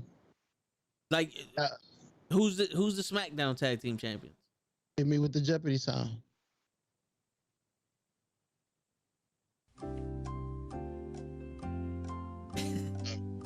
That's pretty much what it is. SmackDown. I know. I gotta answer. And hold on. I'm gonna answer with my backgrounds. The SmackDown WWE champions are these two guys right here. It has to be. Well, I see is Keith Lee. Wait a minute. What happened to the? Oh, he did hold titles at one point. Oh no, you can't see it. You see Sheamus. Sheamus and Cesaro. Good day, sir. You lose. Yeah, they haven't been a tag team for years, but No, I know. Yeah, it's been a while since the Bar has held a tag team champion. Yo, my man Kenny's in the chat. He said Bobby Roode and Ziggler. No, isn't it Rey Mysterio and Dominic? Oh, from the handicap match. Yeah, the three of them. SmackDown's Tag Team Championship is indeed Rey Mysterio Jr. and Dominic. They have yet to defend it recently because Dominic, died when Roman Reigns decided to powerbomb him outside of the ring. And then Rey Mysterio died in Hell in a Cell, because he had to fight for his hijo. Oh, yeah. For his familia. Now, because it's all family. Isn't that sad? That we had to be like, yo, diehard wrestling fans, who's the tag team champions? Oh. Yeah, even a call-up said somebody else. Bobby Roode. Bobby Roode and Ziggler. They were the champion. They were the people that... They just came back. Dominic and Rey Mysterio just came back on Friday Night SmackDown when they put, the bar of a chair across the mouths of the Usos. Yep. And I'm sitting here like, yo, they won the titles in handicap matches. Rey Mysterio beat Bobby Roode and Ziggler by himself, and then Dominic beat them to defend it by himself. It's like, really? And those are the only two matches they had so far. You could have made it so special to have Rey and Dominic together winning the shit together. You had to fuck that up too? No one gave a shit about Rey Mysterio and Dominic winning the tag team titles. And you had to fuck it up that way? Like, you're just gonna pile more shit on the shit pile. Right? Like, oh, it's bad enough that we have Rey Mysterio, who's the biggest little man in the business. He's getting older. He can't do as much stuff as he used to with all the knee surgeries he's had. And then his son, who's new in this business, who's just starting to get his shit together. It's bad enough that we have them going up against two and he's so green. Oh, yeah. He's super green. They're going up against seasoned athletes and Bobby Roode and Ziggler, veterans. And then you have to have Rey beat them in a handicap match. And then Dominic beat. Why couldn't you just have a straight up tag team match? Or Ziggler could have kept them. Ziggler could have moved that match along. I think Ziggler's a good enough wrestler. Ziggler and Bobby Roode could have kept that match alone. Bobby Roode could have been champion. He could have been champion. Let's correct that sentence. Bobby Roode should have been champion. True. He should have been champion. He should have been a long reigning champion. Okay? He built his credibility when he was in TNA, and not for nothing, he built the shit out of TNA when he was a fucking champion. He did. That was one of the most interesting parts of TNA. Absolutely. And then his glorious run in NXT as a competitor, as a champion. He can talk on the mic. He doesn't need Ziggler. The man can go. He was fucking dope. He was dope as a tag team with Beer Money. You know, because that worked out. That Beer Money shit worked out. And then when he decided to be Bobby Roode, this rich man, lifestyle like a Ric Flair type shit, you know, then it elevated him more as a character. But you're just honestly holding him down when you put him together with Ziggler. I love Ziggler to death, but his time has come and he needs to move on. And I would rather see Bobby Roode in singles matches going for the title, and he can go up against Bobby Lashley. He's done it before in TNA. Exactly. Bring that back. Bring that. If you see it, you would see that it was a good fucking match. They can go. And not for nothing, if you're not gonna make him world champion, right, WWE champion, whatever, he's talented enough to reestablish the Intercontinental Championship. If he were to hold it, he can bring that back to its glory days of, the best wrestler on the roster has this title. Like, that's how good he is. Boy, do I miss that. When a wrestler used to make that title elevate. Like Macho, man. Macho used to carry that thing around. I keep mentioning that. It's a beautiful thing, bro. Where it felt like it was more important than the heavyweight title. It's crazy. In some cases, it was. British Bulldog and Bret Hart made it more important than the heavyweight title in SummerSlam.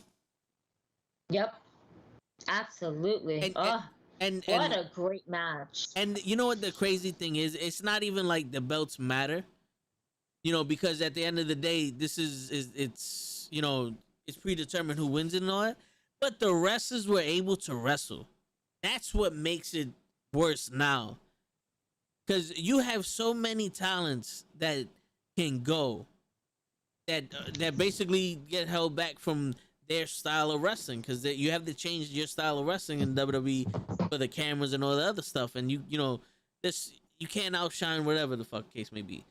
But then there's also wrestlers that were like, these motherfuckers are whack. But they might be the best wrestlers we ever seen. But they just can't wrestle the WWE style. Like, I would say this to anybody. I'll say it to Late. Daniel Bryan in the WWE is not as good as people say he is. But anywhere else in Ring of Honor or other organizations, I believe that he's one of the best wrestlers out there. But in the WWE, to me, he's just somebody who does drop kicks a lot. Drop kicks and suicide dives. A lot of kicks, too. Yeah. A lot of kicks like you on your knees. Yeah. And running knees. Yeah. Everybody's doing a running knee now. Everybody's doing a shining wizard. Yeah. I hate that WWE makes you change. Why you can't bring that same style of wrestling over here?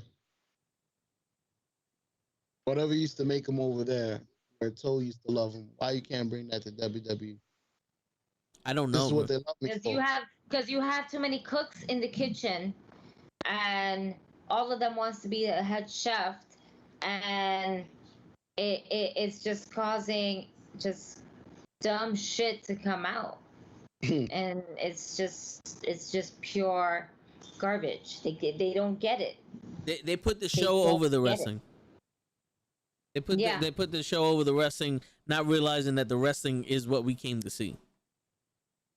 I honestly do not watch Raw, so Eva Marie can make fun of Doudrop.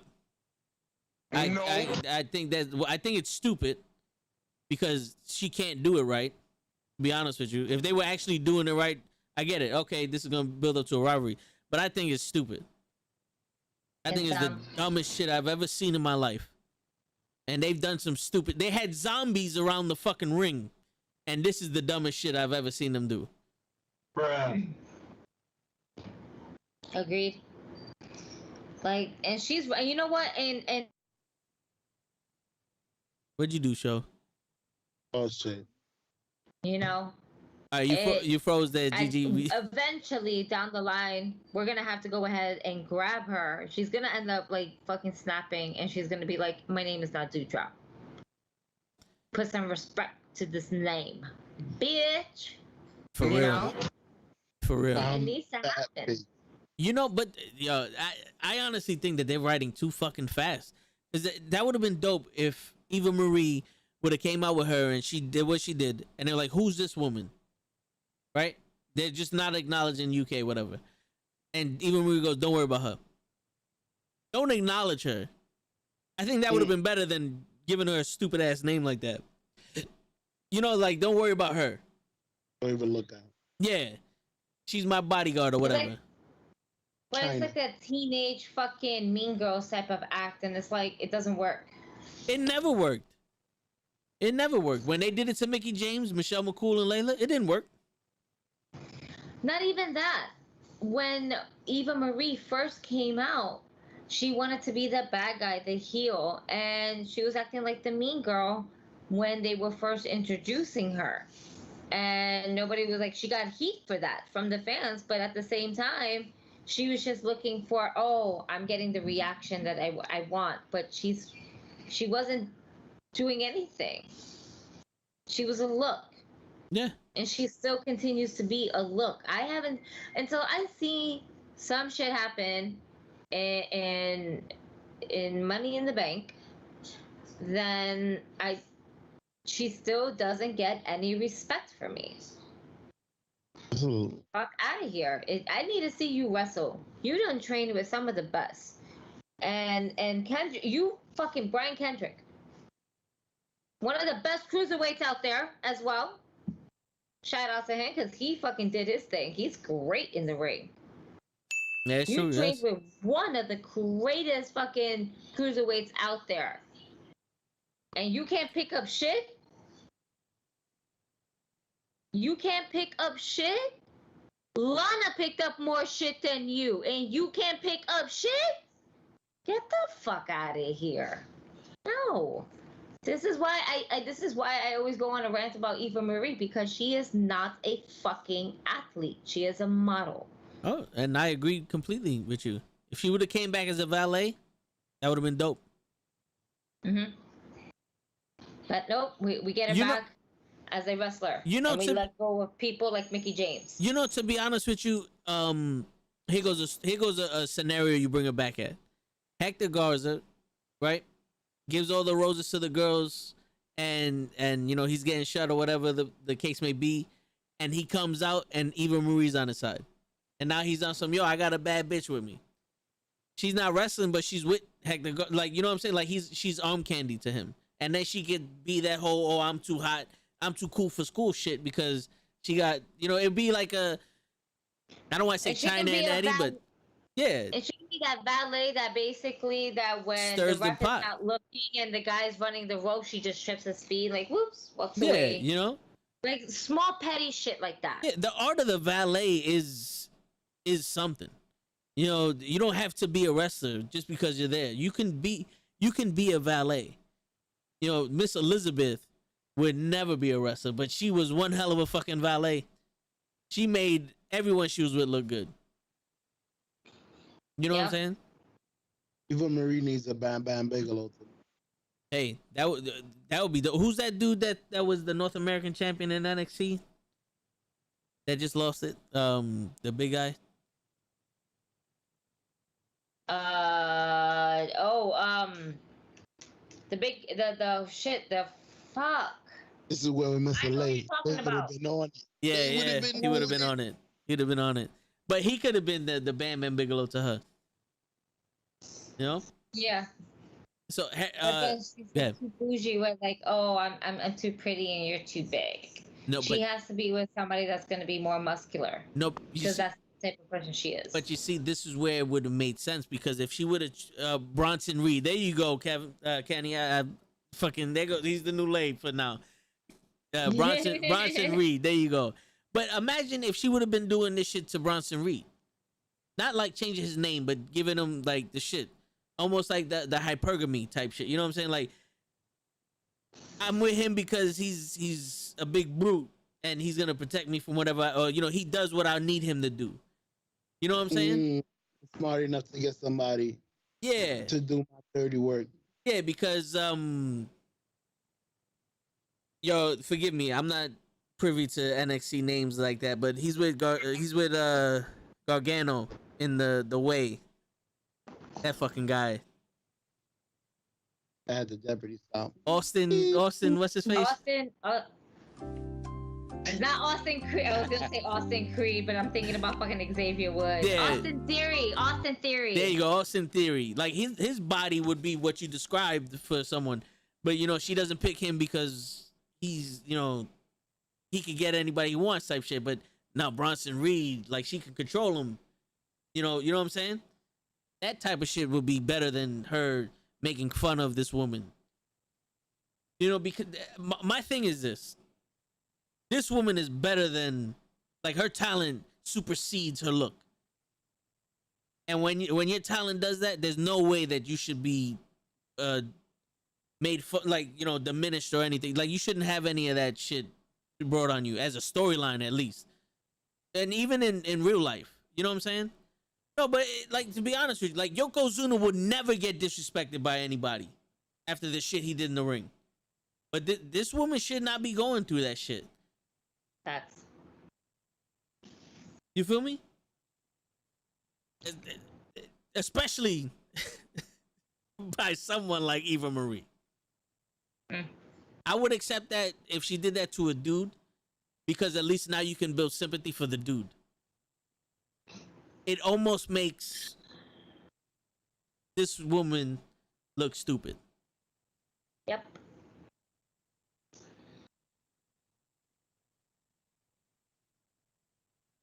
But hold on. Elizabeth was just there for her beauty, but she was also a valet. So she was. I would argue Elizabeth was there to show the other side of Macho Man. She was an extension. Side. She was an extension of Macho Man because Macho Man was a crazy dude, but no one fucked with Elizabeth. You know what I'm saying? Like, if he didn't have Elizabeth there, he would have still been good, but his character wouldn't have been as deep. You know what I'm saying? Because it's well known no one fucked with Elizabeth. And when they did, it was a problem. He went back. It was a problem. Yeah. I want to say one of the greatest feuds of all times has to be George the Animal Steel versus fucking Macho Man Randy Savage because of his obsession with Miss Elizabeth, and I loved it. Is that way he kept moving her from the ring? Yo, come on this side. No. Okay. There was a match where he kept coming outside and grabbing her by the hand. Come on, come over here. Yeah. But what? No, you're special. There's something wrong with you. And he always looked like he was a special ed student. Meanwhile, true story, George the Animal Steel was actually a real life teacher. He taught students. Yeah. And there was a story that I read online where he would basically travel from his hometown and everything on the weekends to go ahead and go wrestle. And, even there's times during the weekdays where he used to do it during the day and then drive right back home to get ready to go ahead and teach his classes. And there was a story where a kid was watching WWF and saw George the Animal Steel. And then the next, that Monday when they went to class, he was like, you know what? You look a lot like this wrestler called George the Animal Steel. And he was like, I've never heard of him. No. Yes, I never heard of him. Fight. And I thought that was one of the best stories I've ever read. He's like, what? That guy? I don't know him. Nope. He look like that? So I need to shave, like start saying weird, stupid shit to a kid and whatever. But yeah, and so all this weird retardedness that we got of in George the Animal Steel, like looking like he has a nonstop ADD, everything that's going on, was obviously the complete opposite. He was a very intelligent man, and obviously he taught students. So I guess we have to know that teacher salary ain't shit back in the day, like it ain't shit now. So nothing has changed. So that's he had to get the fucking second job and be George the Animal Steel. Oh yeah. Helping and taking shirts off and Shit, but yeah, Harris also said that Shinsuke Nakamura is better than what WWE portrays, which is true. Because I don't know if you know how Shinsuke too well, but in New Japan Pro Wrestling, they have the heavyweight title and then the lightweight title, and then before Shinsuke went to WWE, they made what's called their Intercontinental Championship, right? And Shinsuke Nakamura became the Intercontinental Champion. Now in New Japan, the Wrestle Kingdom, which is their WrestleMania, usually like the most popular guy would be the main event for New Japan Pro Wrestling or Wrestle Kingdom. So it would always be like Okada fighting for the world title against whoever. This particular year, Shinsuke Nakamura is the Intercontinental Champion. He took over the main event in Wrestle Kingdom. Oh, word. And the Intercontinental title was the main event in Wrestle Kingdom. That's how good Shinsuke is. They don't call him the King of Strong Style for nothing. He earned that reputation because of his style, because of how he actually wrestled, and he was so much better in New Japan and he was so much better in NXT. That's what I was gonna say. That's the Nakamura I remember. He was the Oscar of the male division, where he was untouchable. Essentially. And Oscar's another one. Mm-hmm. Yo, she was untouchable too. They wasted Oscar so much that every time we talk about who's the best female athlete in WWE, I completely forget about Oscar. And not because she's not athletic. No. It's because the way they use her. Like, me and my brother talk about it all the time, and I'm like, yo, Bailey and Sasha. He goes, but what about Oscar? I said, oh, shit. I forgot she was there. Oscar. To me, she's in the back. She's one of the people in catering waiting for her number to be called at the Royal Rumble. At least, no. I wouldn't say so much about catering for her, because she's actually present. The thing is that she's just always getting thrown into random tag teams. Like, hey, you need to be in a tag team. You'll be with Naomi this week. You'll be with this person. Go be with Lana. Go be with Lana. Oh, wait. Sorry. We released her. My apologies. How about Mandy? Oh, Mandy. Yeah, we can't do that either. She's in NXT now. I don't even know English. Why are you putting me with anybody? You go with Natalia. Okay. Okay. We don't even know how to talk. No, yeah. That's crazy. Put her with somebody like Mr. Fuji. I keep referring to Mr. Fuji like he's the only person for every Asian star. Bruh. No, I used to like Mr. Fuji. Yo, I'll tell you one thing though, bro. They could have so many different fractions in the WWE that's intergender, and that would be crazy. Ooh, that's a great question right now. That's intergender fractions. Go ahead, Toe, because you seem like you already ready with the answer. Oh no, well, shit. You done fucked up with me, but hey, Oscar and Nakamura right there. That would be a good team right there. But I was thinking more of the line of like the Latinos, because my brother was telling me that they were thinking about making the Latino world order again. Ray, Dominic, Lucha House Party. Lucha House Party. Not Pretty much anybody that's a Latino. Yeah, and then you have Selena Vega in there with them. That'd be some crazy shit right there. Angel Garza. Yeah. Nice. You know, is it Eva Marie Hispanic? For her and that. Oh yeah, No. but you know, then you have the Street Profits with Bianca Belair. You know, that would be dope. Teaming, going with the New Day. We'll pull all the black people together. Boom. No, That's it. I mean they did they did it in the Attitude Era, the Nation of Domination, Los Boricuas, the Sons of Anarchy, the Disciples of Apocalypse. Sons of Anarchy, yeah. Okay. The Disciples of Apocalypse. You know, they had that. It was funny because around that Attitude Era was when the gangs were big, and then they made the gangs in WWE. WWE used to go around what the culture was. Whatever was happening in life is what happened in WWE. So when the gangs were present, they had factions. They had their gangs. And when they slowed down and everything went back to normal, that's when The Rock and Austin and Triple H came out. You know? Mm-hmm. Yeah. I still miss a good gang though. Even though they don't really do much. The Hurt Business. They just stand outside and watch. Word. The Hurt Business. Imagine the Hurt Business. Shelton Benjamin, Cedric Alexander with MVP Bobby Lashley, and Naomi. the Street Profits. No, and the Street Profits. And the Wait Street a Profits. minute, the Hurt Business fucking put Eva Marie in there. Fuck No, it. you bugging.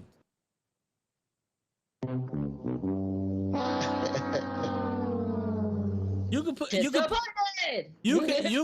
you can put Naomi in the Hurt Business because that would be a refresher. That would be a refresher for her. She'll be able to develop a new character that's outside the glow shit. And I think with MVP as a mouthpiece, you don't have to worry about her talking, and then you can actually show off her ability. And instead of doing like the bumper or whatever the shit like that, she just starts kicking people because she's great as showing her kicking ability and just like knock somebody out with a kick. Right, and let her do the drive by that MVP used to do. That'd be dope. I think that could work. She can interfere in matches that have to deal with the Hurt Business, right? And just like do a hurricane on somebody like how Lita did with the Hardy Boys. Just like interfere at one point in time, like be that odd factor that no one would expect. Oh yeah. In a fraction. So you just need to be that odd number out that nobody would expect. That like, okay, you expect the guys to attack. Wait, did she attack? What just happened? You guys did something? She didn't do anything. She wouldn't touch him. He's a male. That would be dope. Oh but yeah. On that note, gentlemen, I must go ahead and part my ways. I still got mom shit to do. And most importantly, I just, I need sleep. I hear you. We're gonna end it here then. How many hours we in? 3 hours. Hey, bro. We did good today. We didn't go so 6 or 4 hours long. So I think it was a perfect time. There you go. Yeah. We had a special guest today. We had 2 of our categories filled. We got a rant about John Cena. Show actually put out a good fucking a good pick. He showed his knowledge of wrestling. So it's been practice. We failed to add anybody to Diamond Wrestling. This is true. No. It's okay. Listen, we added a lot last week to the roster. Nobody got released yet, so we have to go ahead and work what we work with first. Build it slowly. True. We gonna work it out. You say you wish they would have pushed Luna Baton. I mean Bashan, but what about Luna Baton? What's up? Why Luna you Baton. Wait, didn't you name her last week? That's what I'm saying. No, okay, yeah, Luna She Baton. spoke about Rashawn today, but why she ain't giving my girl Luna Baton a chance? Because we just signed her. We just signed her to Diamond Wrestling, and she's still green. The program of development. Yeah, not she's still green. The program of development. Luna Baton. Yo, before we end it, real quick, Walter says, "Yo, I had no idea Bailey was Latina until I saw her name on Wikipedia as Pamela Rose Martinez. All this time she thought she was white. Not gonna lie, I thought that same thing, but that booty, bro. I was about to say, she got not for nothing. She can beat Naomi in a fatty contest. I don't know, but Naomi got. I don't know. She got a lot of ass. No, back in the day, she could have. Now I don't. I don't know. No, not even back in the days. Sorry. Wrong. She's got the most ass on the roster besides Naomi, but as a Latina on the roster, Bailey got the most ass. Yeah. She don't got more ass than Nyla Jack. Bro, Nyla Jack got like 400 pounds on her. Nah, you lying. She's trimming. No, I mean, no. Samoan. She isn't Latina. I'm talking about the Latina race. We're not attacking any BBWs over here, all right? It's not like that, all right? That's not a fitness model. That's not a wrestler, but at least she can. No. Yeah. She can run into something and pretend like she ran into the wrong direction as usual. But I digress. Nah, anyway. No, but there are some women that got some booties up in who's this Tony Storm? She got a fat booty too. Charlotte Flair? No. Psych. That's gotta be the most inverted ass I've ever seen. Into her stomach. My wall clock's shaking her. Yo, she's shaped like a pea. Good day, sir. Damn. Yeah, for real. But I mean, yo, listen. Hey, man, we're not body shaming. She looks good with clothes though. I seen her in some buried treasure looking for some stuff for her father. She I was like, that's her. She look okay. Don't take the clothes off no more. No. You lose. Gentlemen, everybody, y'all can find me on IG, GG for the win _ and Twitter, that diva GG. I'm very active on both social medias. Yes, I do a lot of perverted memes, but that doesn't mean you can send me your dick pic. So please don't do that. I might expose you, and I might be just laughing at it and just showing other people, be like, look how small this dick is. And if you show me from a different angle, I'm still gonna be laughing at it because y'all just nasty. Have people done that shit to you? Hell yeah, I could tell. She's the reason she's mentioning it. She opened it. I can honestly tell you, for the account that I've been having, GG for the win _ I at least have received at least 3 of them, and I have most of the stuff on private, and I'm like, I don't know if I want to open it, but I want to see if it's like a wrestling post, and I see something, I'm like, oh, god damn it. How do you like my wrestling cock? And listen, unless it is a wrestling cock, then I'll be like, hey, oh shit, that's Rollins. Damn, that nigga's small. Oh, Paige has a new page turner. Oh shit. You know my cock wrestled the Rock. What the fuck? Oh. Yo, we got Knucklehead After Dark here. Don't be sending me no damn shit. I will embarrass you. Mm-hmm. And if you do send it, just say it's not yours. Embarrass you hardcore. Like, this nigga with the tag. You're gonna be the next meme. Same thing for me, man. Show enough. Don't send me no titty pictures. None of that. Keep it to yourself. An honest man. Yes, for real. Send that shit. GG, cover your ears. Send that shit. Bruh. I have headphones on. I can't. That's me covering my ear. Nah, I can hear clearer.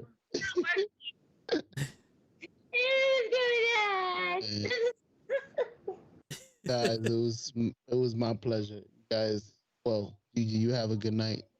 So I don't know if you're staying up. You have a good night. Lee, we miss you.